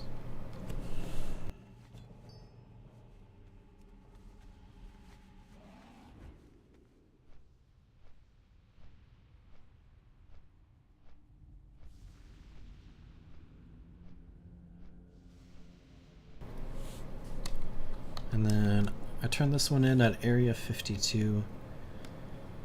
And then I think a lot of the quests I want to do around here actually requires me to be a member of the Scryers or the Audors, so I'm probably not going to do that right now. But I can turn in this one. And then I could really just go anywhere. Maybe I'll do like the mage quests in the bottom or like the southeastern part of this map. Can turn these. Could get goggles here. I don't really want any of these. None of them are good. Okay, turn in those. And then, oh, Boots is still dead, so we can't pick up that quest, which is unfortunate. I know some quests on like events or whatever in Wrath of the Lich King are pretty bugged. So maybe that's bugged. Or maybe he's just dead forever now. Okay, what do we have now? Okay, we have all the quests at like the demon runes over here, so let's go ahead and do those.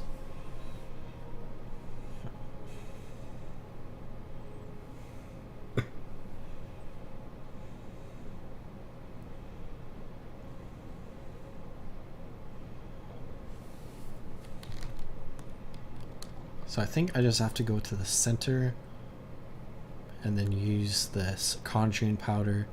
And then there are 4 different items I need to pick up around here. Okay, so let's use this conjuring powder, and then I should get this person that spawns, and then this person drops the staff. And then I need to get all these different items that are just scattered around here. And then I need to fight that demon over there. So maybe I'll go fight that demon next after this one.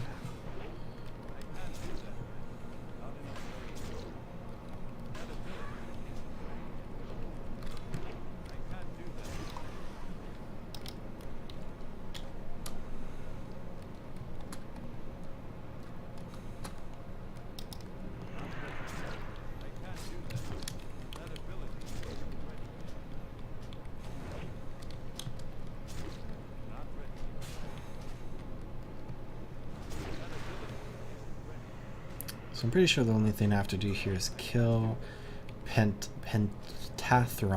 Let's go with that. Let's go with that pronunciation. I'm really bad at pronouncing words in general, and then we have all these like fantasy, like demonic words that just makes everything a little bit harder. And he's at 17 health, and he decides to evade my attacks like 6 times. Okay. There we go. So we got both of those drops.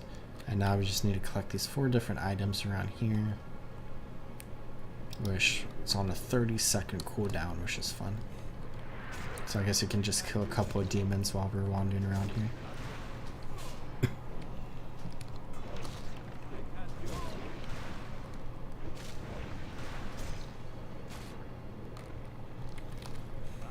And then this one.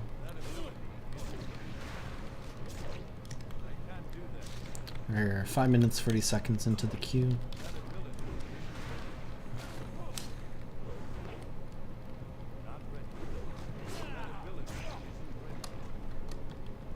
And then we can get the servo pneumatic dredging claw. That's a pretty easy word to say it.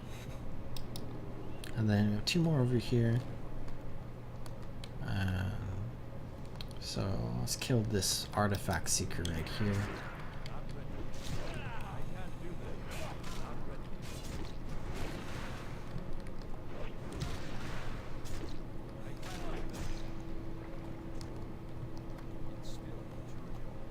And 6 seconds. Maybe I'll just fight this one.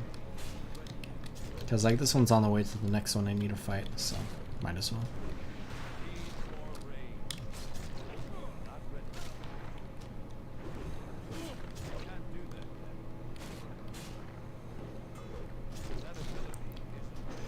Okay, and then just one more item left to get here, and then that's 3 quests complete in this one area, which is nice. And then not sure what quests I want to do after this. Those 2 quests are group quests.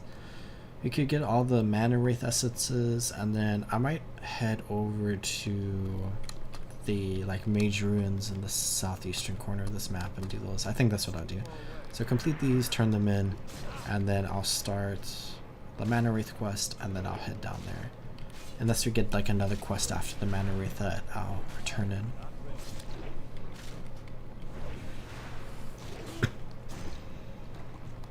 Okay, and then this is the last item I need, and then I can fly away.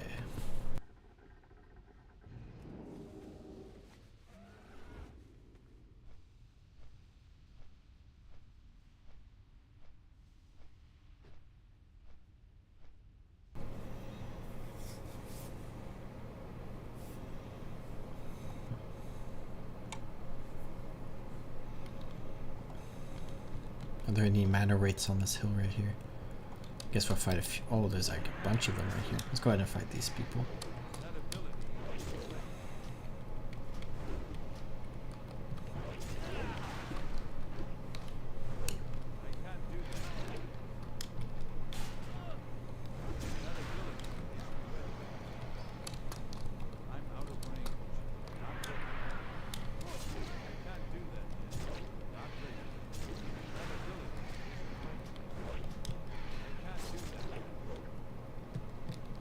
These mana wraiths are actually dealing quite a bit of damage to me, which is concerning. Should probably be a little careful in fighting these ones, I guess. And let's go ahead and eat up a little bit. Restore some of our health here.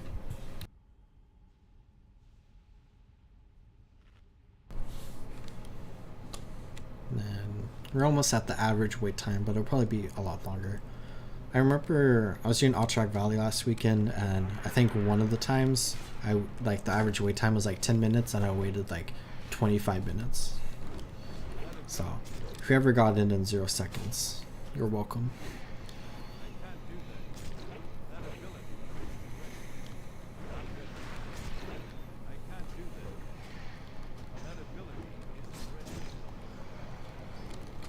Okay, so it looks like these essences are a little bit on like the rarer end of drops, but that's okay because I need to kill a bunch of mobs anyways just to get some experience, because I'm 67 and I really want to get to 68 so I can start doing Northrend stuff.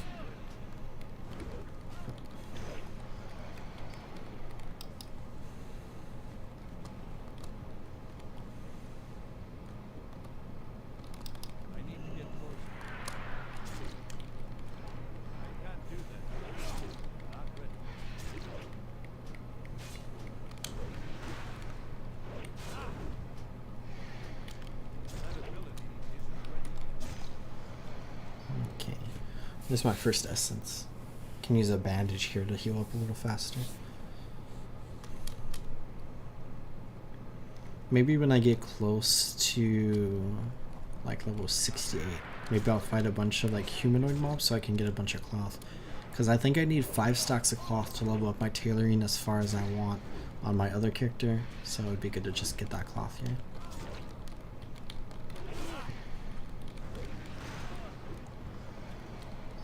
There's another essence. A lucky there.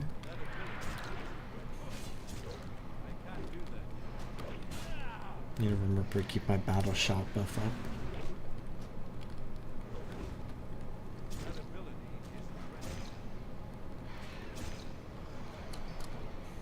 I was kind of expecting to get a third one there because I just felt the luck coming, but it did not work out for me. I think after this Eye of the Storm pops, it'll probably be the last one I do.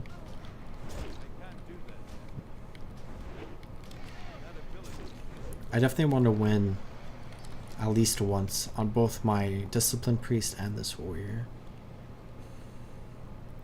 But if I get to like level 70 on this Warrior, like this weekend, before Eye of the Storm ends, I'll probably stop doing it, even if I haven't won one yet. Because I don't really want to do any battlegrounds at like level 71, 72. I want to wait until I get to the higher level before I start doing that. Except for Outtrack Valley, because that's kind of a free pass. I think Iowa Conquest is also kind of similar. Like you can really just do a lot of stuff that doesn't require you to fight like players, and like Iowa Conquest, I guess. Just sneak bombs in. Because a level 71 trying to fight a level 79 is a little bit of a lopsided battle. It's like that entire Eye of the Storm battleground that I just played. A little lopsided. Can thank the matchmaking system desperately trying to find anybody that wants to do that battleground. Kill Dr. Boom. Oh. Hey, how you doing? Okay, so let's turn in these 2 quests. And then we can go kill Dr. Boom, and then we can also get more mana wraith essences. And then this quest is going to lead us to the mage area, I believe. Obtain 4 flawless crystal shards. From where? Rebuilding the staff. Oh, up here.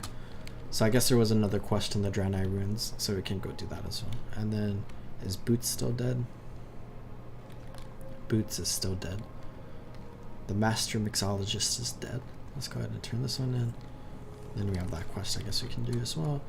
So, pick your part. What quest is this? I didn't realize I had this quest available. Oh, so that's with the a heap of ethereals. Hello. I hope you're doing well.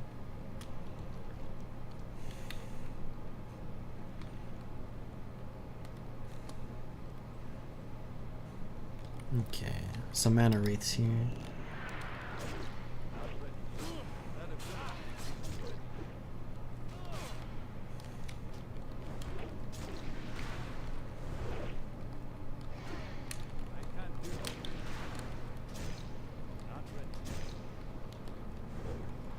And then I still need 4 more essences from that. Let's come into the ruins real quick. What do I need? Oh, I just need to fight the Draenei ghosts here, so I guess I didn't miss out on too much stuff from when I was over here earlier, because I don't think I really fought that many Draenei, so whatever. I am doing good as well. Been having a good stream, nice and relaxing. I've been enjoying it. Just doing some classic WoW leveling right now.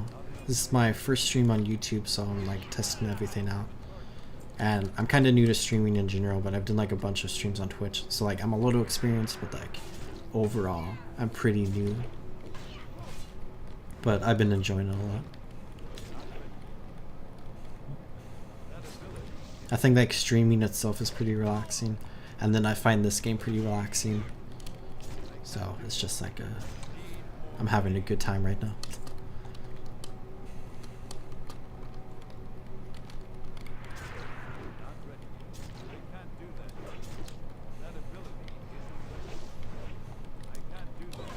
There's a bunch of new like games releasing pretty soon, so I wanted to get like my stream set up and hopefully everything's good. I'll definitely watch this VOD to make sure stuff is good.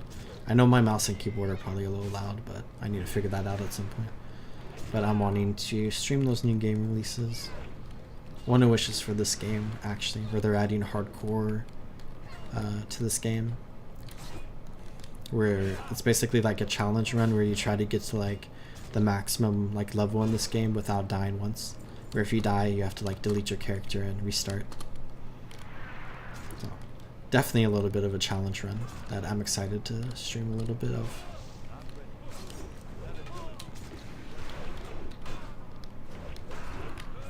And speaking of dying, this might be happening right now. So we have these two, and I think I'll be fine actually. I'll go ahead and sacrifice a little bit of health just to get some extra rage. And then, okay, I think I'm fine here.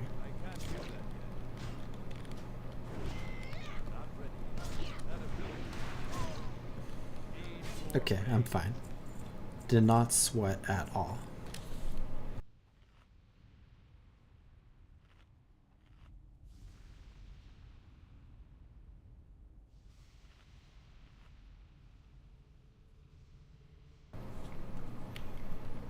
Okay, looks like the drop rate for these crystals are a little low. Same thing with the Wraith Essences.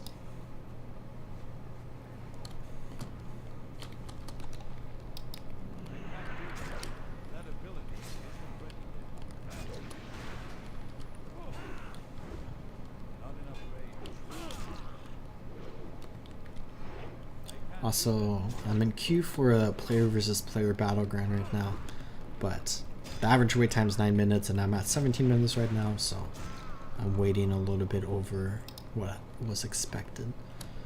I'll probably only do one more like games of that and then just do a little bit more leveling and probably log off.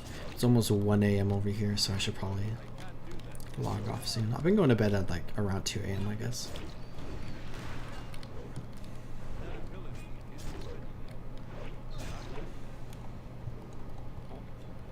Okay, one more crystal shard. Let's hope it comes off of this disembodied protector here.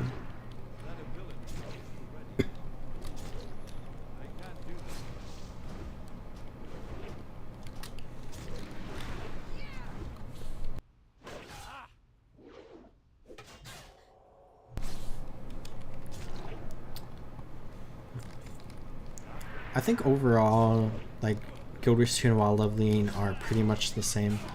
I think you could put like some differences like between like both classic WoW leveling and like retail WoW leveling, and then compare like each one to like Guild Wars 2. Like overall, it's pretty much the same experience where you just kill things, do things, get experience, level up. But like I think in Guild Wars 2, of course, like you get experience from like doing everything. Where like obviously there's like faster ways to get experience, but like you could do literally anything in the game and you'll get some experience. Where it's like kind of less than that with like World of Warcraft, where like the main ways you gain experience is by killing monsters and gaining quests, or completing quests. And then in like newer versions of the game, it's also from completing like battlegrounds. And then you can also do dungeons, which is basically like the same exact thing as killing mobs, but you get like bonus experience because it's like more difficult monsters. So I think like leveling up in like World of Warcraft is like a little bit more limited, where I think in like the newer versions of World of Warcraft, it's kind of more similar to Guild Wars 2, where I don't play too much of it, but I think there's like more options, more opportunities for like things you can do in order to level up your character. And then on top of that, like what Jordan said, Guild Wars 2 is like much faster, where I think like the average time it takes to reach max level for like a brand new player coming into the game is like 40 to 50 hours for like a casual playthrough, where if I do slash played on this character, I've played for 3 days and 18 hours, which is like twice as much of that time, and I'm not near max level yet, so it just takes a lot more time.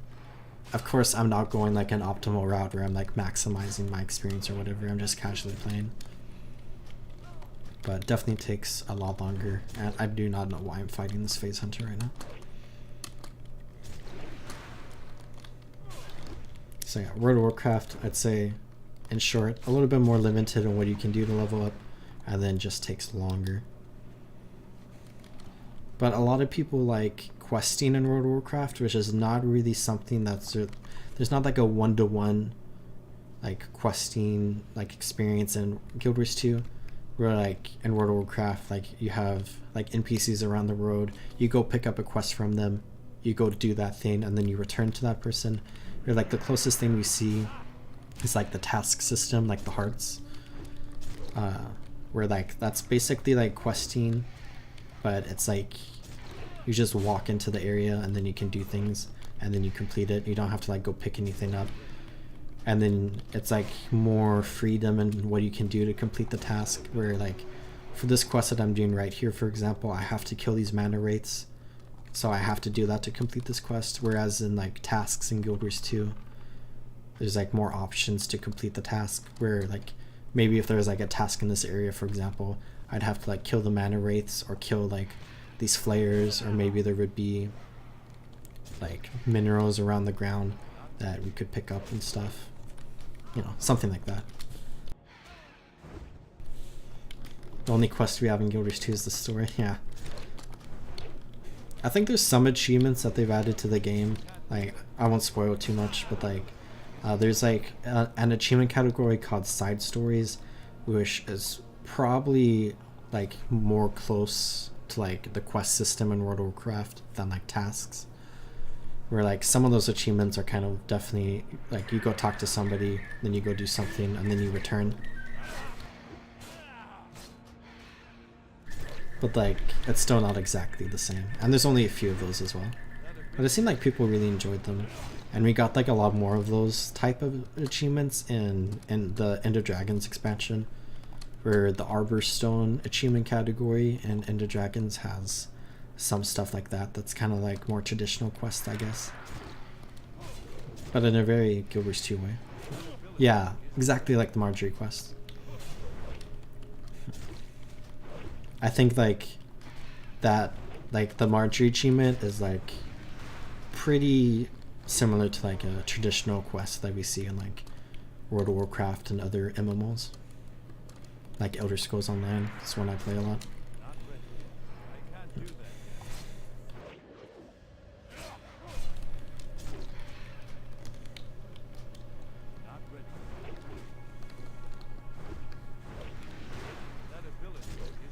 I think I still have one more Arborstone quest left to complete.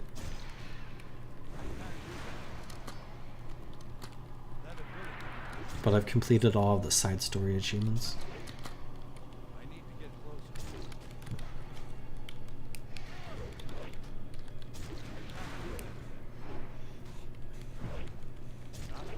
I know a lot of people, what would be things that WoW does better than Guild Wars 2 and vice versa?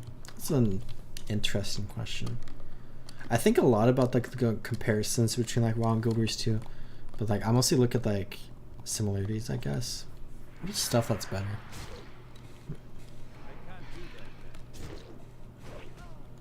I think one thing I like about World of Warcraft a lot more is that there's a lot more like story development that happens outside of the game, which is like not something that everyone enjoys. But like when we look at Guild Wars 2, for example, there is Guild Wars 1, the original game, of course, and then there are 3 different books that kind of help build the world, which like I absolutely love. But like World of Warcraft had 3 like real-time strategy games, like the Warcraft game series that released before World of Warcraft, and then there's also like, I don't know, 50 books or something, I don't know the exact number, but there's like a ton of books that like help build up the world and like tell stories and like expansions and stuff that like they didn't put in like questing and stuff, they like didn't have time, or like they're just adding like bonus stuff. So I really like the world building of World of Warcraft, where like there's just like a lot more going on as far as like lore and story and stuff goes.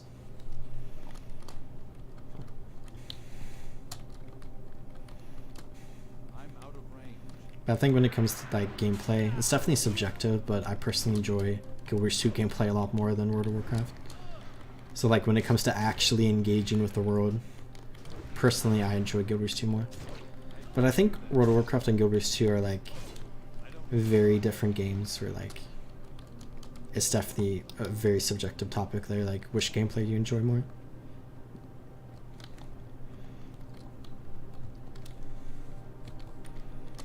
I also think World of Warcraft does in-game content better than Guild Wars 2. Like in-game instance content. Like Guild Wars 2, like the open world is like so much better for like in-game stuff than World of Warcraft, where like I haven't played a lot of like the most recent expansions, so I guess I can't really say like for that. And I know they've improved things a lot with like Dragonflight for like single player content in the open world, but from what I've experienced and from what I've even seen from like Dragonflight, Guild Wars 2 is like miles ahead of World of Warcraft.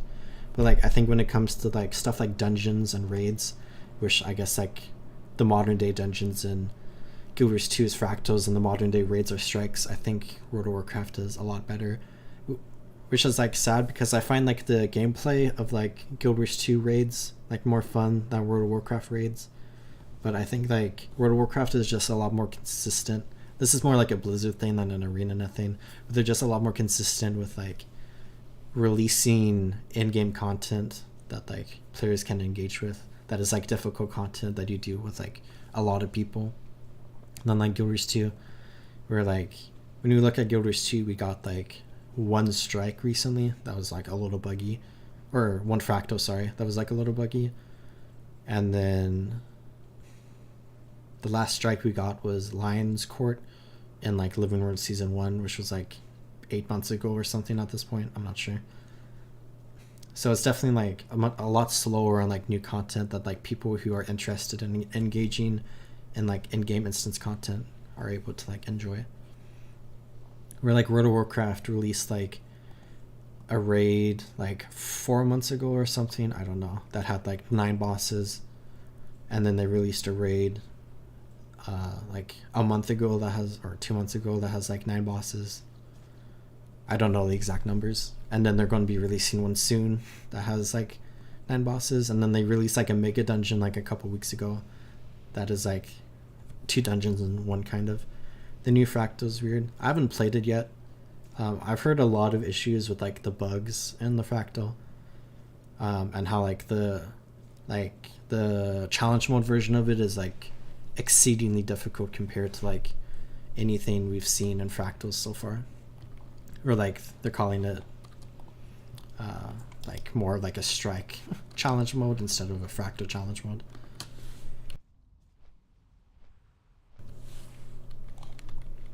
Too much health. Yeah.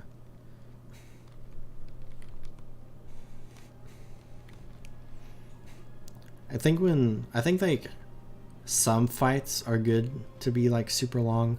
Like Doom, for example, is like typically a long fight in like that raid. But like if Veil Guardian, for example, like the first raid boss was like a 15-minute fight, I would be really bored. So like bosses that just have a ton of health just for the sake of having health to like extend the fight is kind of boring to me, I guess. Seems hard because of the bugs. I see. Hurry back! For real! Glad I could help.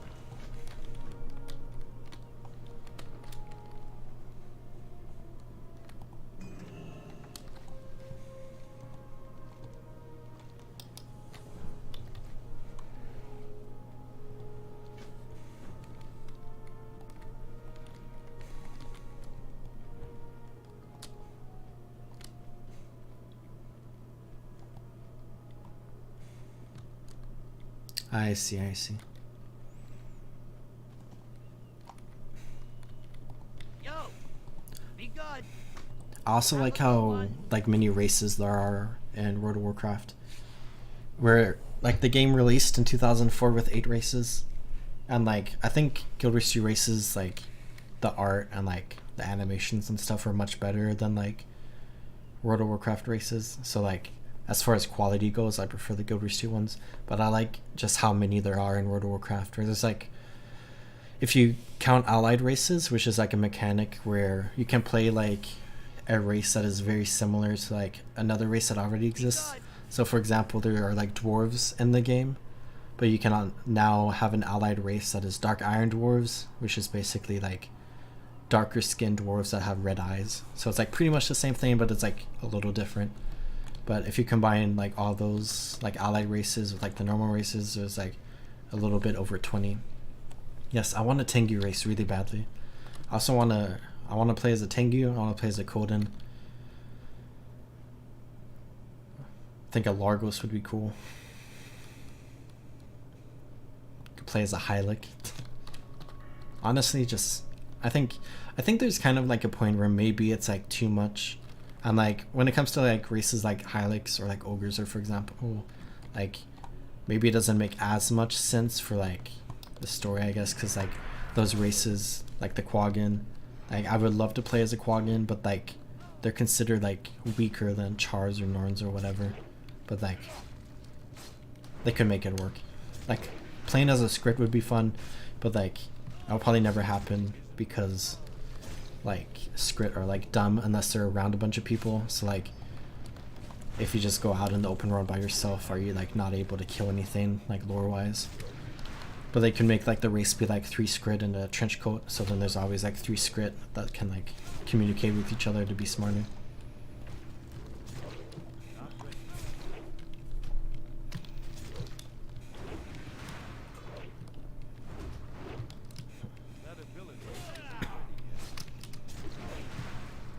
I want a raid of 10 Quaggans just fighting Doom.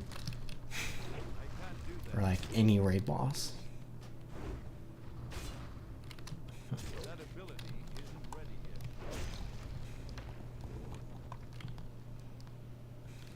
I'm not able to kill anything when I'm a heal Scourge in open road. They would let me be a Quaggan.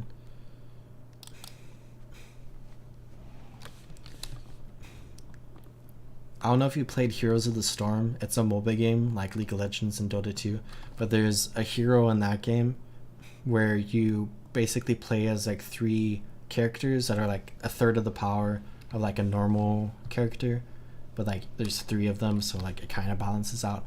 But you can control each of the 3 of them like separately.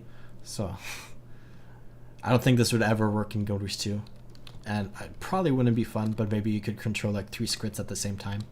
And like they have to like obviously stay near each other, but maybe you could have them like could send one to like defend like an entrance to a cave or something while you send 2 others in or something.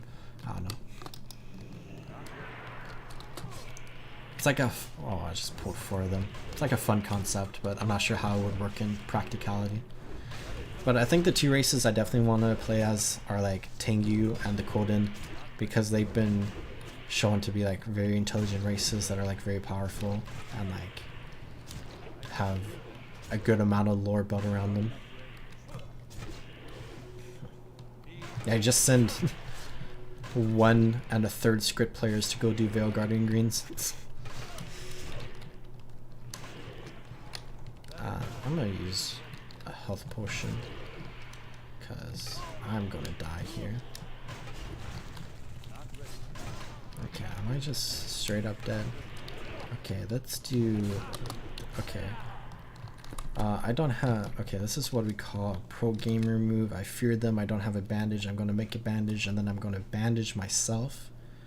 And I pulled a 3rd one by doing that, but... I think I'm just dead here. I could try to run away. But...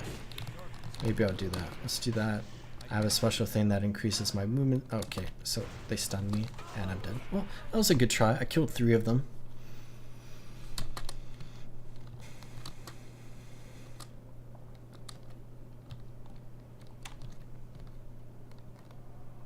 Oh yeah, there are so many things. That's another thing I like about Guild Wars 2. It's like more simplistic, but it's not like...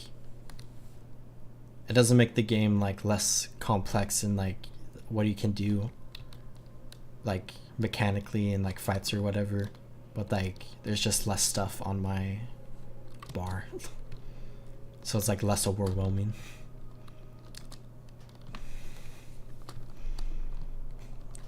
I think overall Guild Wars 2 combat's actually just in general more complex, even though you have like less stuff available to you.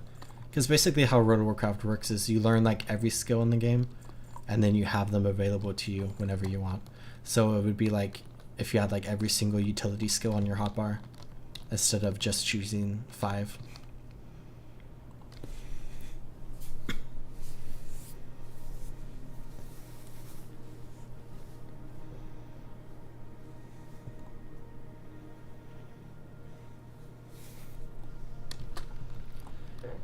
Yeah, I'm playing the classic WoW version of the game, which I think is quite a bit more, or not necessarily quite a bit more, but like more complex than like the more modern version of it. But the modern version still has all these hotbars with all these abilities. But I think it's more like straightforward gameplay. I can't do that. That ability is ready. Like I think there's like less stuff you have to do in order to like fight things.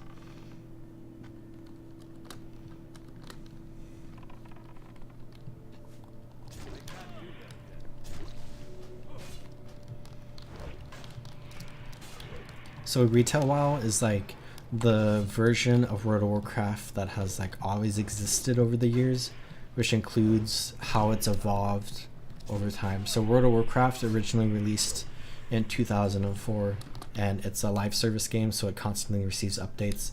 So it received updates like after release, and then it got its first expansion in 2007 or whatever, and then again a second expansion in 2008, third expansion in 2010, so on and so forth, where we're on our like 9th expansion in the game, where like the expansions add like a ton of content to the game, and it kind of like pushes the game forward in a way where they're always expanding on the game, where each expansion requires you to get like new gear that's better than like the previous one, and it requires you to like reach like a higher level than the previous one, where they've done like what's called stat squishes before, and where they've like lowered like the intensity of everything kind of, and it's very complicated, but basically it's like all the expansions that have ever existed in like World of Warcraft, and like all the changes they've ever made to the game, and it's like what they're currently developing and adding stuff onto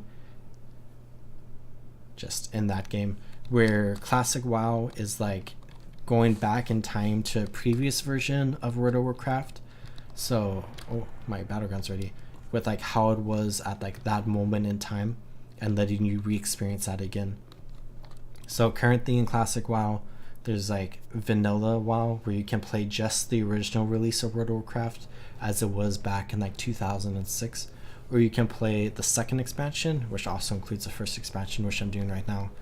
So you can kind of experience what it was like to play the game back in like 2009 right now, without all the stuff that was added after 2009 to the game. So it would be like with Guild Wars 2 right now, if there was like a Guild Wars 2 Classic, it would be like going back to Guild Wars 2 before Heart of Thorns released, and like before Path of Fire released, and Ender Dragons and all that stuff. So like dungeons would be the in-game content, people would be in ore farming things, stuff like that. Or like people really want to play like the classic version because they enjoyed how the game was back then, where World of Warcraft has like really changed a lot because no elite specs, play core classes. But World of Warcraft has really changed a lot over the years, where like different people like different things.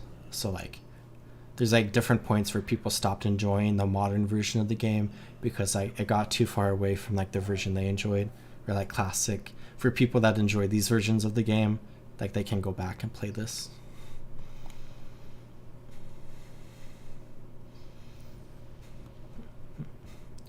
I think like content in retail WoW is very, very complicated, because you can kind of categorize it as like retail WoW as like the current expansion and then everything before it, where like a lot of people really focus on like the current expansion, but you can also go back and do all the previous expansions and stuff. But even those are like completely changed because of how like combat has changed over the years, where like you can play the zones, like these zones as they were back in the day, but you're playing in like 2023, but like the gameplay isn't like it was if you were playing it back then. I'm not making any sense probably.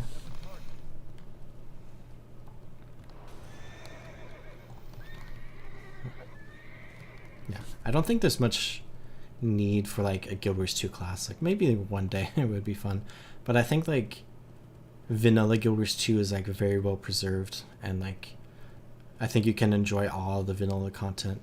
But you know, maybe like alacrity and quickness are very controversial, and I'm sure there's some people that would love to like go back and do dungeons without alacrity and quickness, I guess, which you can do right now if you want, but it's not quote unquote meta for some people. It's too far away.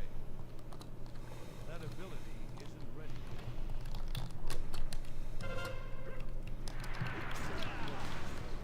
That ability isn't Oh yeah, visiting old lands are just kind of like classic. It's the closest thing we have to classic WoW.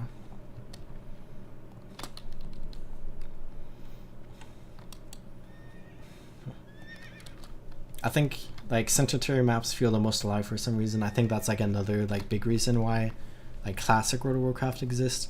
Where Guild Wars 2 was really designed horizontally, where level 80 is the level cap, and then all the zones added into the game like you can do at level 80, and then all the previous zones, like as you level up from 1 to 80, you can do at level 80. So like everything in Guild Wars 2 is current content, or like modern content that like you can do. Where in like World of Warcraft, with like each expansion that releases, all of the previous expansions are basically kind of like invalidated, where they just become leveling up, like leveling zones to get to the current expansion, and then like achievement farming for people to do like the old dungeons to get like achievements and stuff, where it's not like current content. Like people in like modern day WoW aren't playing old expansions for any reason other than leveling or for getting achievements, whereas people are playing, you know, Centauri Guild Wars 2 stuff, you know, to do things in Centauri because you can like play the game. Or like that's another reason why people wanted like classic WoW, is so you can experience like a certain expansion as it's like the current content instead of it being like old content.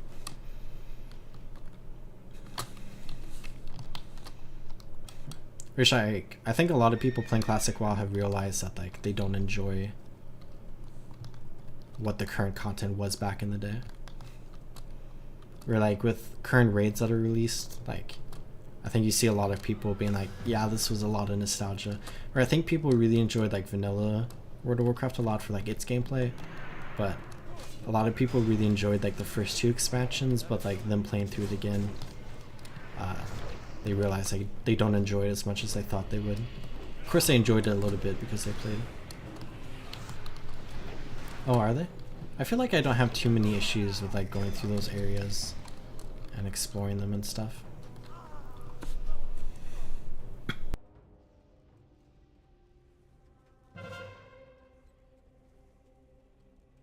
I guess I don't play them too much though, because I completed Hollow's achievement, so I don't really go through there that much anymore. I do have my Guild Wars 2 Let's Play series where I'm kind of going through the entire game chronologically, so I'll get there at some point. Probably fully experience what it's like to play it on like a fresh account.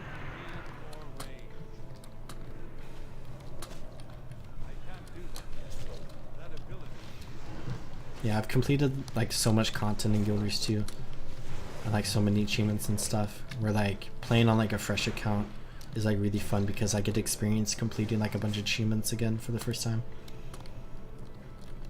The Living World Season 3 achievements took me the longest time for Leggy Amulet. That's unfortunate.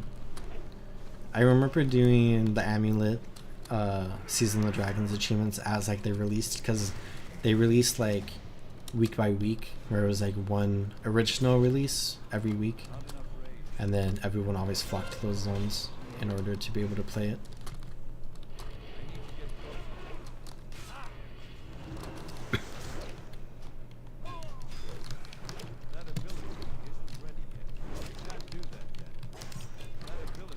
Oops.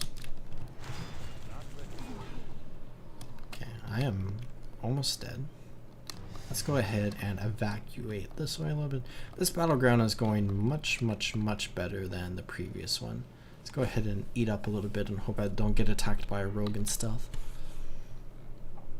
But it looks like we kind of crowd the horde in this corner of the map here.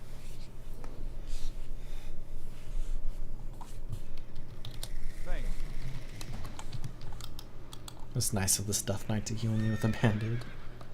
Okay, let's get back in this fight. Let's just let our allies capture. We have 3 bases captured. I feel like we have this one on the bag pretty much. It's too far away. Yeah, I won't overextend myself.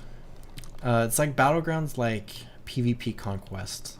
So that's something I like about going back to like what World of Warcraft and stuff does better. I like how much variety of like PvP content there is in World of Warcraft.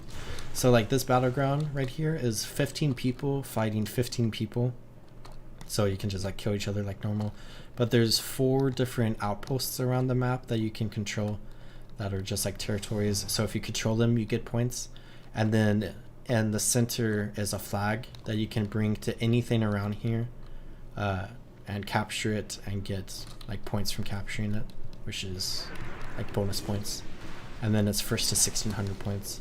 And like each battleground is like very unique from like others, which is something that I like a lot. There's like a lot of variety.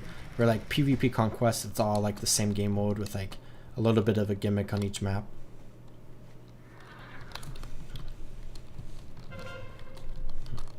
I think the Heart of Thorns maps get a lot of activity from the metas, but the outskirts that aren't the meta area do stay pretty dead. Yeah, I'm sure there's a bunch of like achievements and stuff in Heart of Thorns that are definitely pretty hard to complete. I need to get closer. Oh, let's go ahead and do this. That ability is ready. I have, oh, my friend here is gonna die. But maybe I can win this 1v1. Not enough range. He disarms me. Maybe I should do the exact same. How do I disarm? Is it this one? And then do I heal here? Okay. Well, I have 3 people coming and helping me right now, which is good. It's too far away. So as long as I can stay alive, well, as I say that, I die. Yeah, meta scaling to players. That's something I've thought about for like a long-term version of Guild Wars 2, I guess. Where like 30 years from now, like maybe Guild Wars 2 like still exists and you can play it, but like ArenaNet are no longer like updating content for it. Like I wonder how they're gonna have like metas and all this stuff that requires like 60 people when like you won't be able to get 60 people together to do it. This battleground went a lot better. Where I'm sure they're gonna have to like start scaling everything down at that point.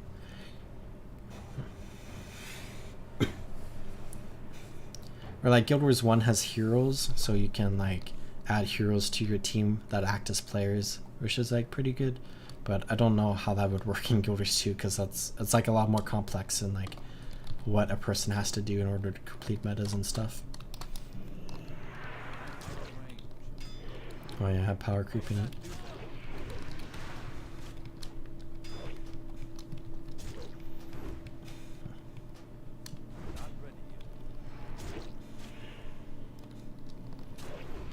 But yeah, trying to do like Orc Basin when like you're the only person still playing the game. I mean, at that point, Guild Wars 2 would probably be shut down if there's only one person playing. But like still, like it's kind of, in like Guild Wars 1, it's like kind of hard to get a group together to do like anything because most of the time people just rely on heroes to play the game.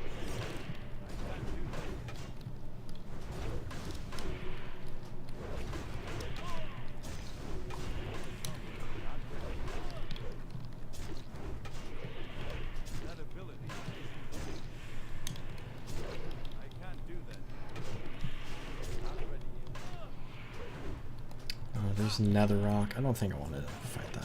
Maybe I'll queue for a battleground again. I might leave the queue and log off, but I'll just open up for it. Yeah, Guild Wars 1 being more instance-based definitely helps with that. Like, I think Guild Wars 2 already does like a pretty good job at like their scaling technology for making like certain pieces of content like easier or more difficult depending on how many people are there. But like they'll definitely have to ramp that up at some point.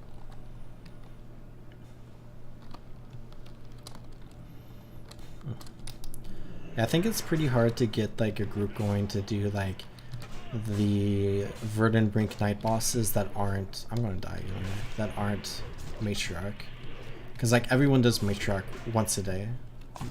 I say everyone in quotes. Like you can always find a ton of people doing matriarch every day reset, but like the other bosses not so much. So like you have to put a little bit more effort. Though I do see like, what is it, tier 4 knights being done every now and then,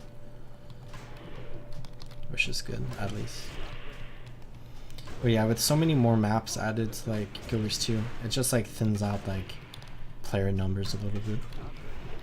Like that's something I see with like multiplayer games or whatever, where like they're always concerned about adding like more zones to the game. There's this. Okay. Because like it just like spreads out like the player base into like more and more queues, which like makes queues longer for like everything. Or like in Guild Wars 2, you know, more maps, more content to do, people get spread out more.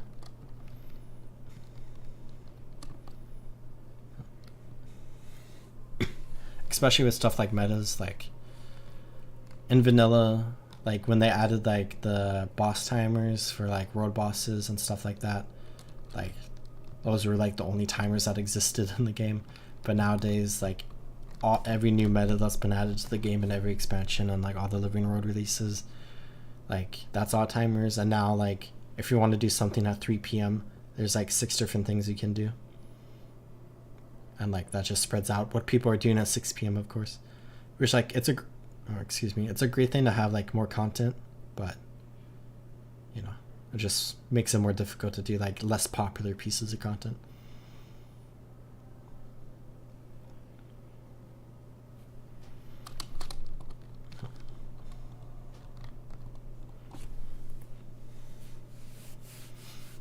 Yeah, I use event timers all the time, especially since I record like a lot of Guild Wars 2 stuff. I like recording in the daytime because I think it looks pretty, and like I try to make my videos look pretty, I guess. So I always have that webpage open. Not ready yet. That ability isn't ready yet. I can't do that yet. Not ready. Yeah, I'll definitely be streaming the expansion when it releases. Is it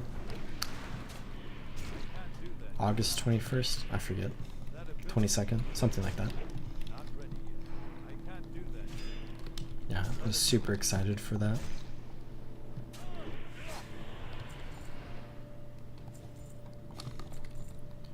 Yeah, I think it's super smart, and I think honestly every like MMO game should have that. Especially with like how you can just like link things too, so you can type like /wiki and then link any item in the game. It'd be nice if, I don't think there's a way to like link achievements or whatever, so you can't like wiki the achievements without typing it in, but that would be cool if they had a way to do that.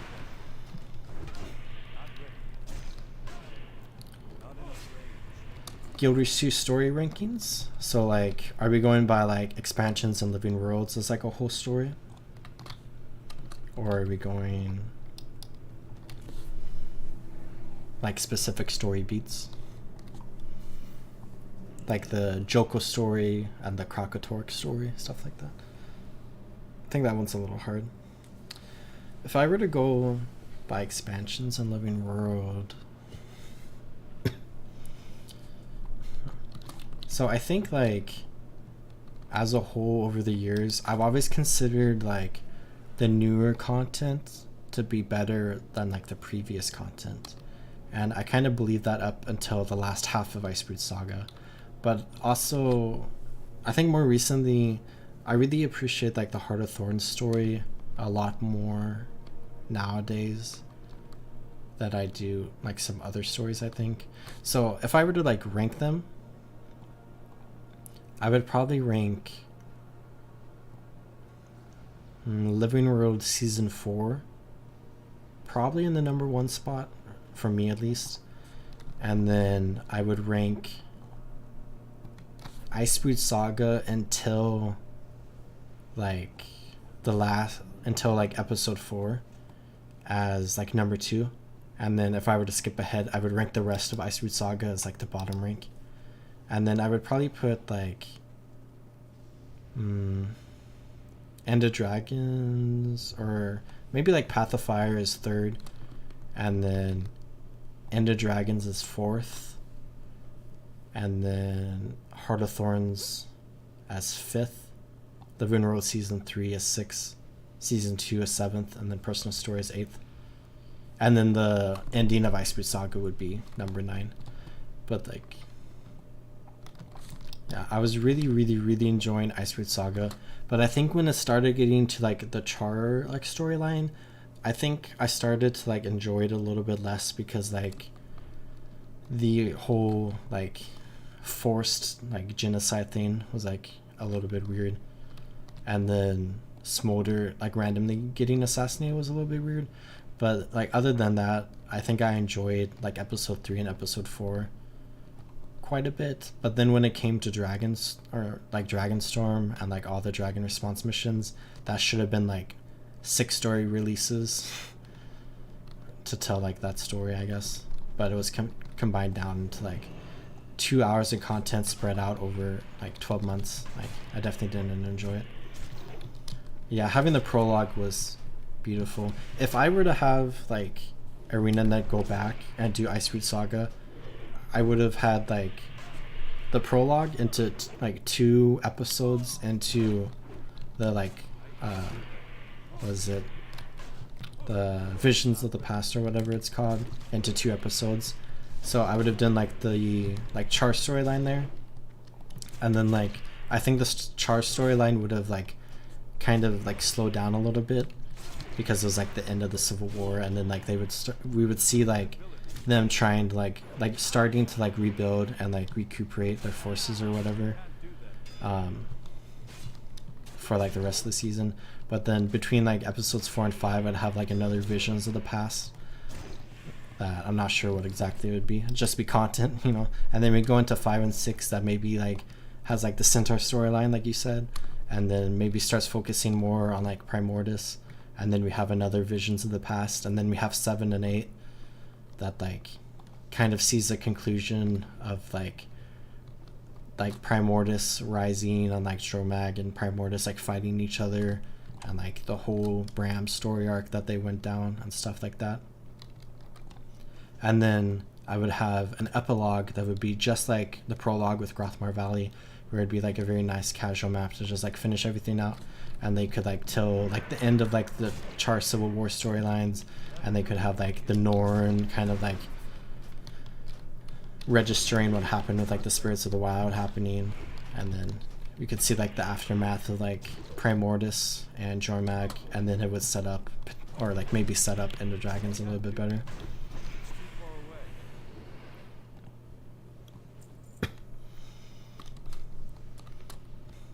Yeah, Primordus definitely felt rushed, where I think Jormag was really set up for like, if you count the prologue, like 5 episodes, and then like the Vision of the Past or whatever it's called, where I think they did a really good job of setting that up.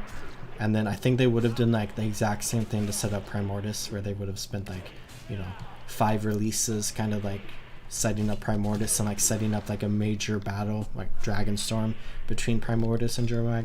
But then we kind of just skipped ahead, and that's unfortunate. And then we'll never see that happen. And then it also feels like the whole Char storyline, like people really wanted a like Cogs of War expansion. A lot of people call it that. Like that was kind of cut short as well, where like it started off like pretty good, but then it just like abruptly ended. I also enjoy the aesthetic for Soto a lot. I'm super excited for it. But I'm also really excited for what they've said. There was like a recent story blog post that they released where they were talking about kind of like the direction that they're taking the Guild Wars 2 story, where they really want to go like more grounded, like go with more grounded stories in the future, and like Secrets of the Obscure is kind of like one last like fantasy like adventure like for now, before they do a little bit more like grounded storylines, which I'm excited for. Like it's nice to have like this mystical magic storyline, but I'm also like super excited for like, you know, some more maybe like political storylines, I guess. Like think like Char Civil War, or think like the Ghosts and Ascalon, like storylines like that, or maybe like some new faction from somewhere else in Tyria.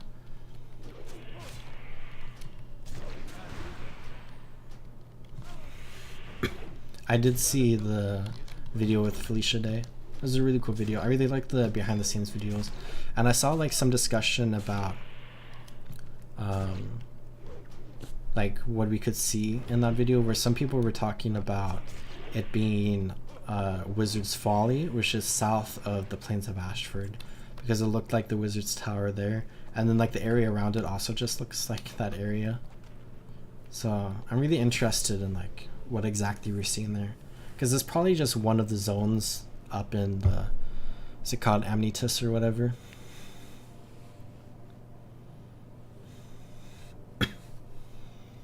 Bounties returning. Yeah, that makes sense with like the Astral Ward because they're bounty hunters.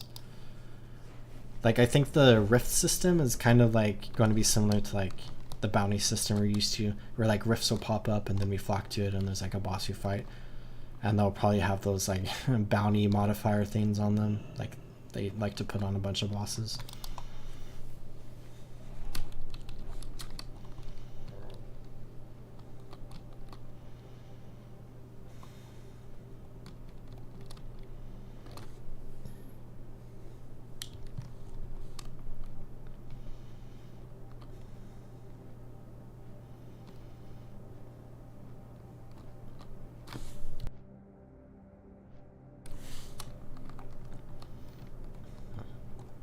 Yeah, I think overall I'm just excited to see kind of like a new take on Guild Wars 2, I guess, because we've had like the Elder Dragon stories for like the last 10 years, and now we're kind of seeing like an expansion that's going to dive into like the Angels versus Demons storyline that like Guild Wars 2 was originally being developed with, and then we'll go into some other stuff, which should be fun.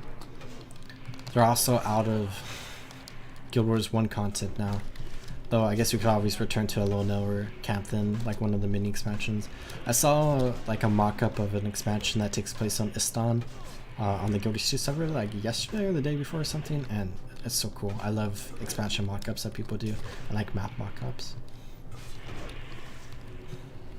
Oh yeah, one modifier that entirely messes over melee. I think there's like a couple of those. There's the one where it switches between melee and range, where you have like the circle and you have to be inside the circle, and it switches from being like up close to the boss and then far away.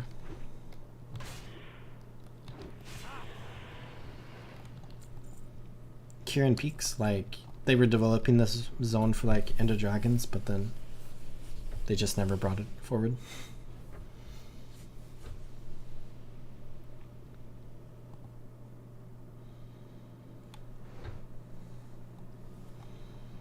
Can you put screenshots in YouTube chat? I don't think you can.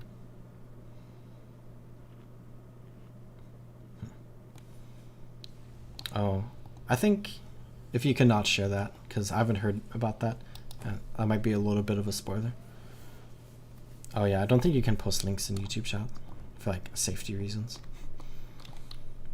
But yeah.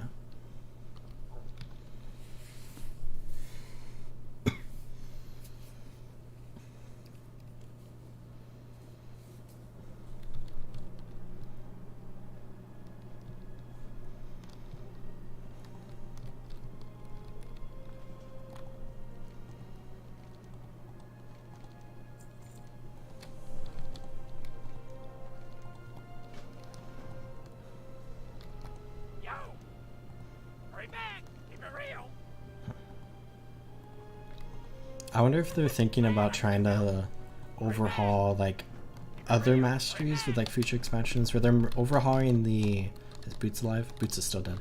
Where they're overhauling like the Sky Scale mastery with Soto. I'm wondering if they're going to go back and like do stuff like that, like the Roller Beetle maybe. Like maybe they'll add another way to get that so people don't have to do like Living World Season 4, and then they add like a new way to do that. Or like maybe even one day they'll add another way to get the Siege Turtle. Like if 4 expansions from now we go back to Ender Dragons, maybe we'll add a way to get the Siege Turtle that way in the new expansion.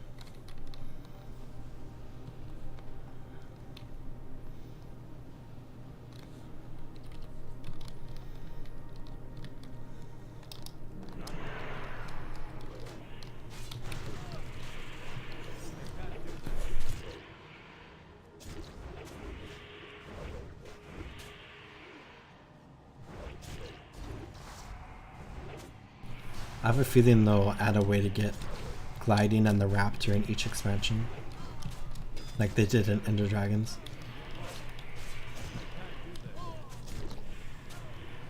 Or like gliding, the raptor, and then maybe a select mount. Like maybe if you have an underwater expansion, they'll add like the skimmer that you can get that. Plus like maybe a brand new underwater mount. I guess you wouldn't need a raptor in an underwater expansion.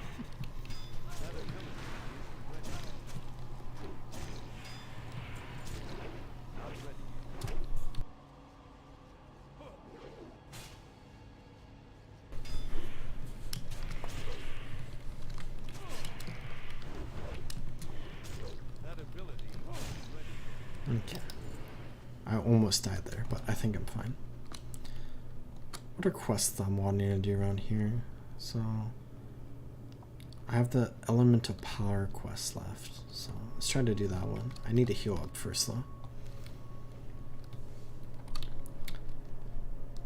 Thank you for tuning in. I currently do not have a schedule, so I might try to figure that out someday. This is my first stream on YouTube, and this is like my second stream in like a year, so I'm kind of returning, figuring things out, testing stuff out. It's definitely pretty late for me, so yeah. Basically, I'm just gonna stream when I can for now, and then maybe one day I'll have a schedule. So sorry about that, but if you see me on, feel free to stop by and say hi. I enjoy talking to you. I'm out of range. I can't do that. That ability isn't ready. Not ready yet. I can't do that. That ability. I'll probably be streaming Secrets of the Obscure like when it releases, so I guess a scheduled stream is it August 22nd it releases? So August 22nd at 9 a.m. Pacific time. I'll be live then. So I guess that's the best schedule I can give right now. And I'll probably be live in the days beforehand as well. Not ready. I can't do that. Yeah, have a good one.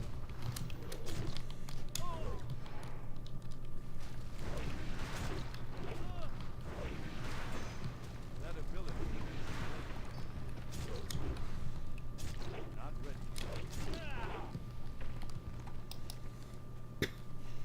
I might skip on this quest for now, because I do not want to keep fighting those rock elementals. I might go turn in this quest, and then what do I want to do?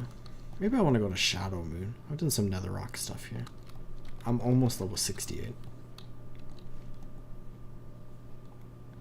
I do have the daily quest I can turn in Shadrath City.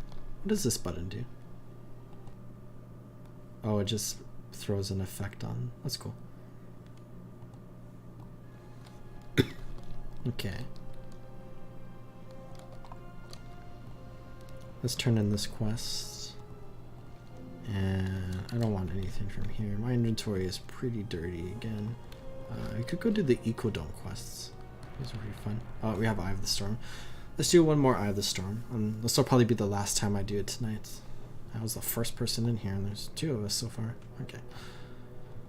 I did click it pretty fast.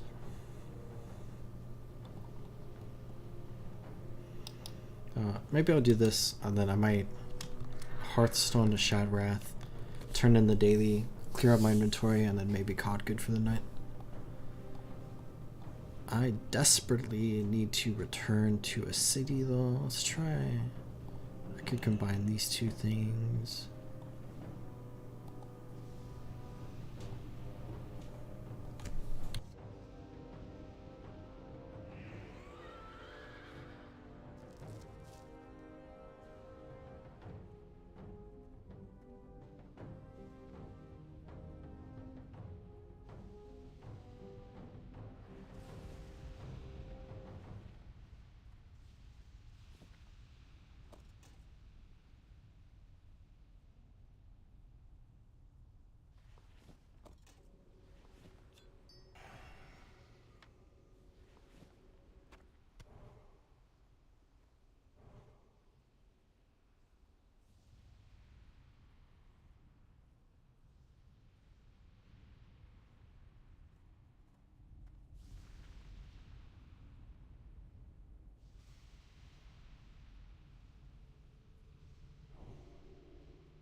Okay.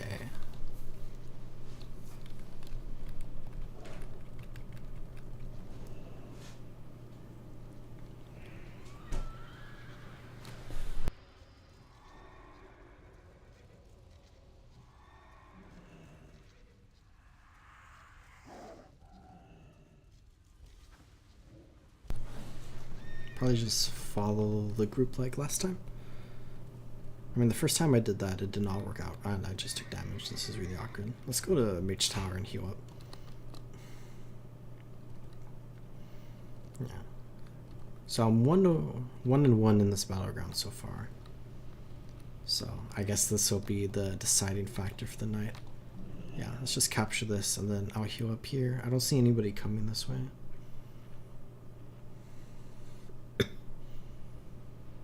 A lot of action mid. Looks like no one captured Draenei runes, so.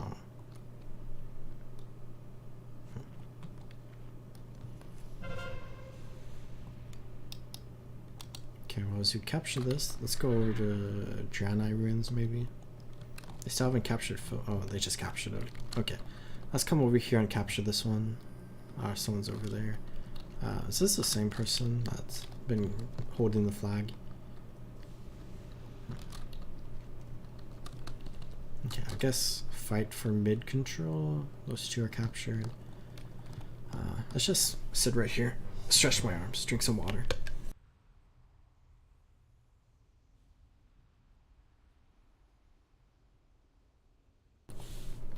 The flag has been reset, but it's not here yet. So nobody's attacking us yet, but the druid's here. Let the druid take it.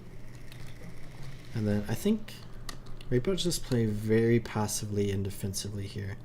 So let's keep an eye on both the ruins and the tower here, and then keep an eye on mid. And looks like mid is probably going to be the one that gets attacked first. I don't see anyone on the bridges. These are two cool bridges. And I guess the middle thing here is also kind of a bridge. Not really. It's like just part of the road. And looks like we're going to have to fight for mid control. I'm not going to rush in there just yet. Wait for everyone to group up. We have a good start though. We're taking. Oh, there's a rogue around here. Okay, I think I'm just going to go for it. And this is not going to end out well for me. But it'll be fun anyways. So let's fear them, and then let's slow them down. And I can't believe no one's coming after me. And I just got pushed off by a druid. Okay, that's fun. Really spirit. Well, I think I slowed them down a little bit at least.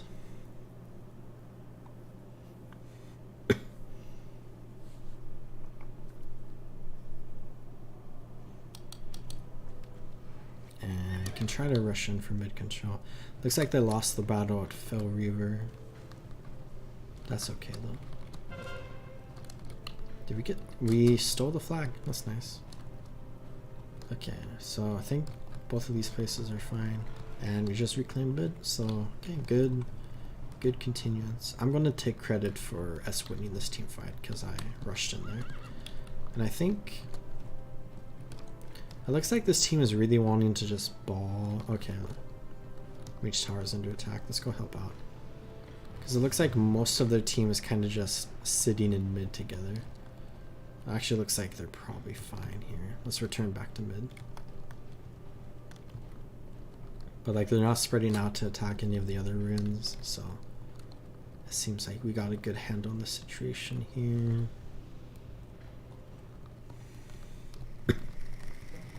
Okay, so that flag's returned. Is this a druid? Yeah. Let's help this person out. Let's go ahead. Slow attack speed, please slow movement speed. Okay, slow the movement speed. And then let's get a dot on him. And then execute. Not execute. Oh, there we go. 3rd time's the charm. And then okay, it looks like Mage Tower is getting pushed, so let's go help out there. I do have 2 dots on me, which is not good. So Druid can take the flag again. And I thought I saw people going over the bridge. Oh yeah, there they are. Let's go help this out.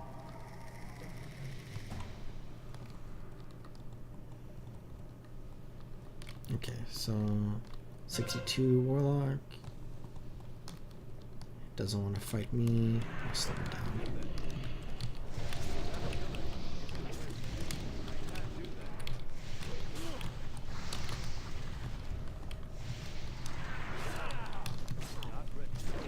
Nice. I mean, we kind of outmatched them there a little bit, but that's okay. I'll take a win. The first time I did this battleground, we were pretty outmatched, so I'll take the other side a little bit.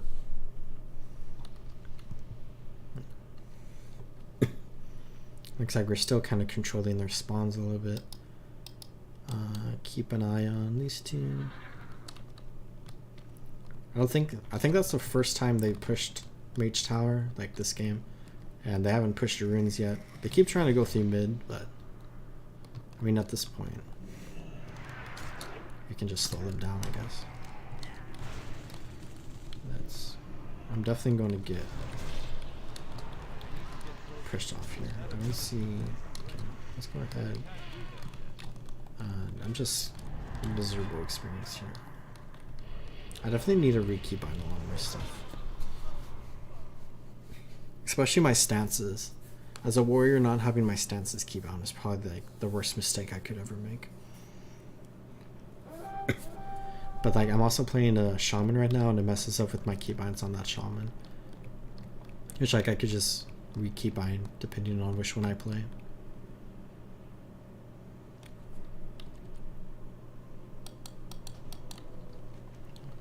Looks like they got a flag, but we control 3 areas right now. So looks like this Death Knight is almost dead. Maybe help this for now. Oh, this is gonna end horribly for us. Let's just charge in here.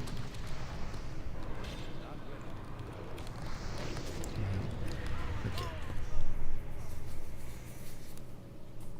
So I think we've lost mid control for now, but we do have 3 towers controlled. So it looks like Mage Tower and Draenei runes are okay. Looks like the people have Blood Elf Tower. And yeah, they barely get any points for that flag capture because they only have 1 base owned right now. So we're at a good lead right now. What achievements are there for Eye of the Storm? Oh, I got credit for this last game I played. Okay. So they're probably going to go for mid, and they have a rogue there. No one else is coming here. So we can try to just slow this rogue down. And then I got the flag, so let's just bail out of here. What defenses do I have? Like, I guess I could disarm. That's a little defensive, just take their weapon away. And then we can capture this flag. We definitely want to capture, I'm not sure if Blood Elf Tower is getting contested. Looks like it's not. So we should be good to get a flag capture with 3 bases.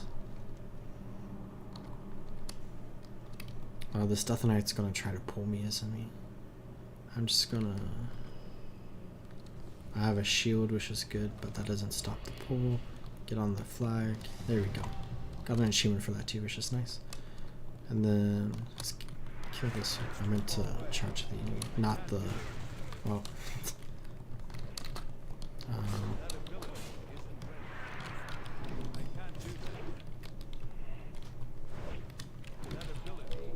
Oh.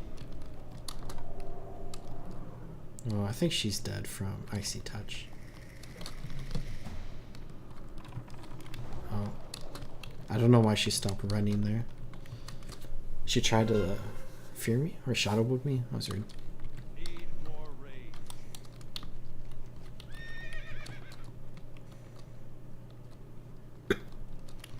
Okay. I think if he captures the flag and then we hold 1 base, we just win. So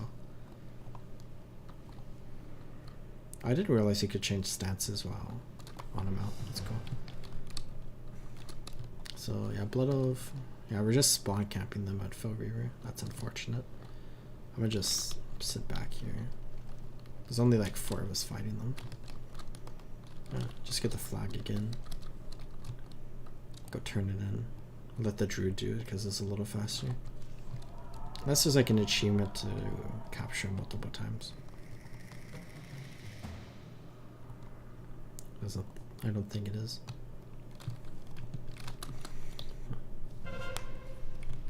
Okay.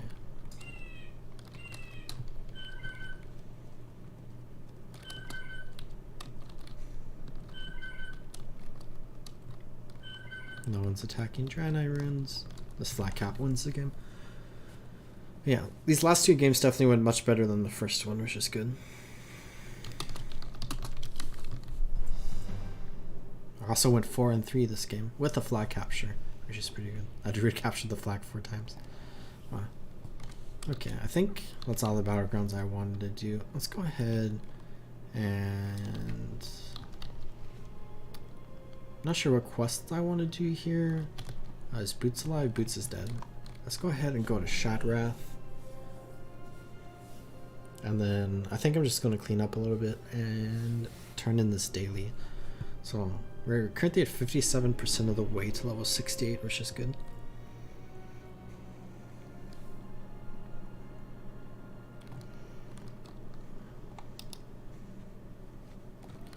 So let's go turn this in. What quests do we have here that we could do? Do we have a fell armament? I don't think we do. And then a lot of these are the Talk to Doll one. What is this one? Zorus the Judicator. Let's go see what this quest is.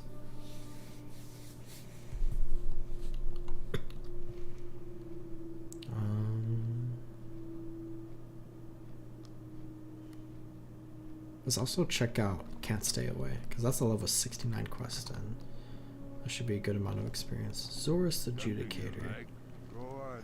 Wildhammer Stronghold. Maybe I'll finish up in Shadowmoon Valley. I'm like very close to level 68. How many quests have I even done in Netherstorm?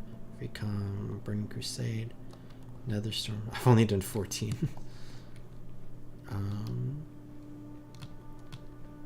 Okay, let's turn in the daily here. Caught Arms, Eye of the Storm, 17,000 experience. That's good. That's like 3/4 of a bar. And then Can't Stay Away. I think the Outcast's Plight is a Terracar quest. Can't Stay Away. Oh, that's a dungeon quest, I think.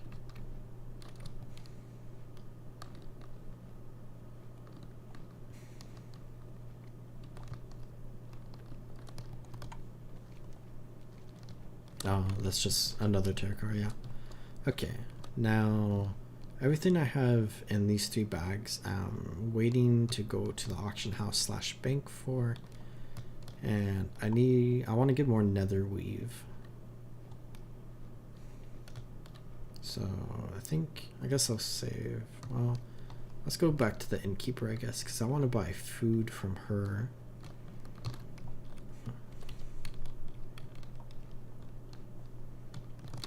This is the Scryer. I haven't joined either the Scryers or the Audor yet, and I'm probably not going to, since I'm almost level 68 and I wasn't really planning on doing like long-term I think my game just bugged there. Doing long-term stuff on this character. And this is the end. So I might sell all this excess food I have. And this is not a food vendor. This is a food vendor. The Naru have not forgotten us. Have a good night. Okay, let's buy some of these. Serpent flesh. I'll keep this for now. And sell all of those. I guess this is kind of good. Maybe I'll save that for later. And then sell all of this stuff. This is a quest item. And then I think that's everything for now. I guess I'll throw this down here. And then just clean that up a little bit. And then this, I'm almost level 68 and I want to sell some of this on the auction house, throw some of this in the bank, so I'm probably just going to save onto these for now. And then I'll just work, oh I did not sell this for some reason. And then I'll just work with the backspace I have here until I get to 68. Because I guess I could go back to Strowman if I wanted to right now, but I don't think I really want to. Could do an auction house stream. But when you look at the map, so we have all the Netherstorm stuff here we could do next time. So I was definitely want to do, I think I'll go do the Kirantor stuff. But we also have this quest. So maybe I'll fly just to turn in this quest because I picked it up and you can get probably not any experience. 1500 experience. Yeah, it's not worth it.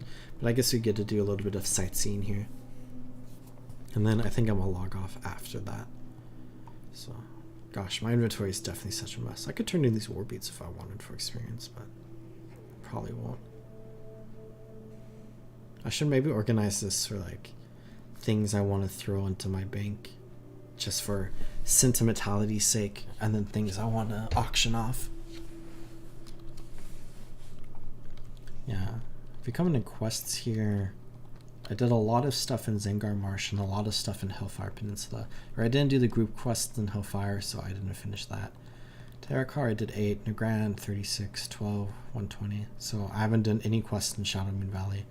Maybe I'll go do like one quest in Shadow Moon just so like I've done a quest in every single one of the Burning Crusade zones.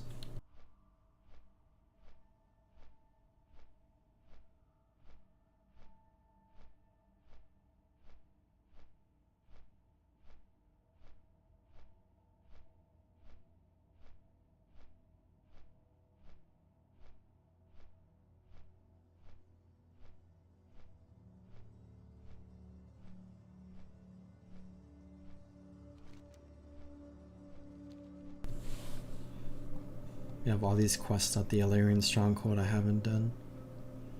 Lots of group quests around here. I love Terakar Forest. I love the Illyrian Stronghold because like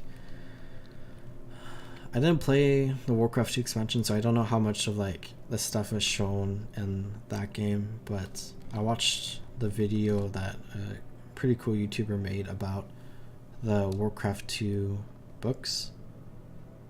And I really liked how these places were like presented in the books.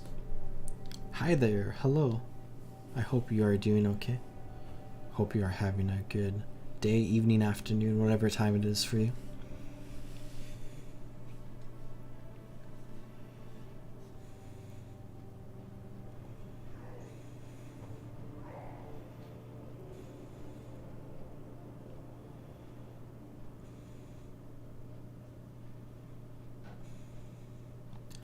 I am currently just doing some classic WoW leveling and I'm kind of finishing up for the night. I cleaned out my inventory, so now it looks like this, which is a complete mess, but I'll finish that at some point. I've been trying to get to level 68 and then I'll return to a city. Terakar's your second favorite zone in TBC? What's your first? What is my first? Nagrand, Netherstorm, Hellfire? Not sure. I really like Hellfire questing, but I don't like how the zone looks. I also like Hellfire Citadel, I guess. Maybe Zengar Marsh. That's good, that's good. I love all the mushrooms and all the bridges in Zengar Marsh. Especially, is it Talar? Telrador. It's like a giant base on a mushroom. Very cool.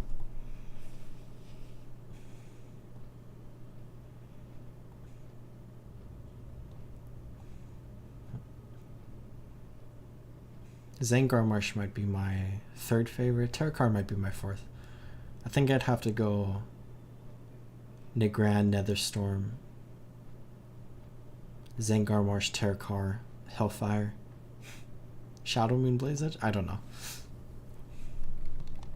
think I'd have to write everything out, pros and The cons. Legion's end draws near. Favor the Okay, road, let's do my few. a single quest here, just so we can say we have done a quest in every zone on this character in the Burning Crusade. And then I'll probably return to Netherstorm to do questing until I get to 68, and then I'll head over to Wrath of the Lich King. Kill 10 Infernal attackers. This should be pretty quick. Oh, I know sometimes you don't get credit for this quest because the mobs like do too much damage.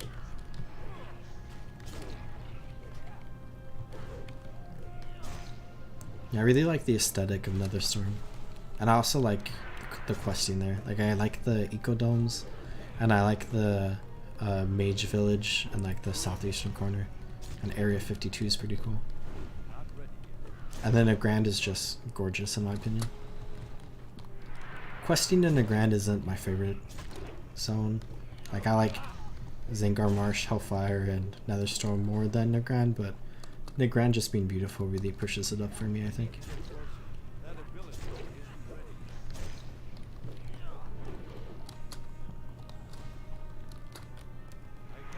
I think Blade's Edge is probably my least favorite as far as both questing and aesthetics go.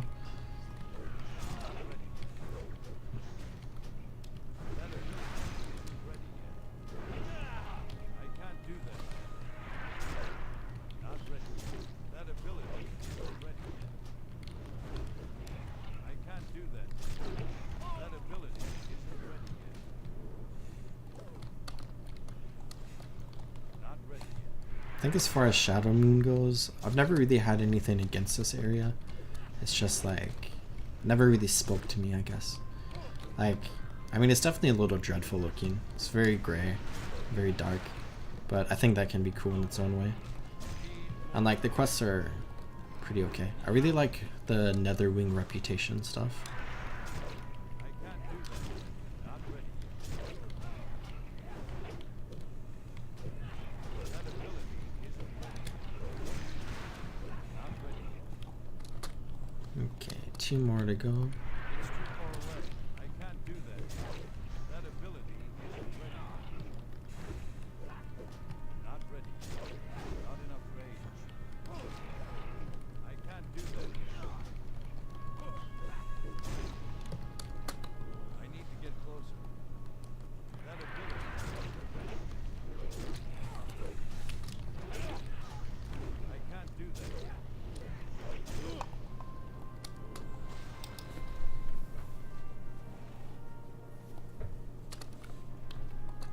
Okay, let's go turn this one in. Did I get any trash from that? Nope. And then, did I get something from this quest? Nope. Okay. So I think now, I'll just double check. I've completed all the Zangarmar stuff, and I've done quests in every single one of 1 out of 90. Every single one of the Burning Crusade ones.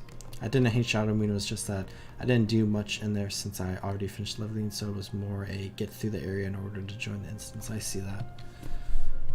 I always fit like, and like Burning Crusade stuff, I think I finished questing in Shadow Moon Valley with like all the way back in like original Burning Crusade.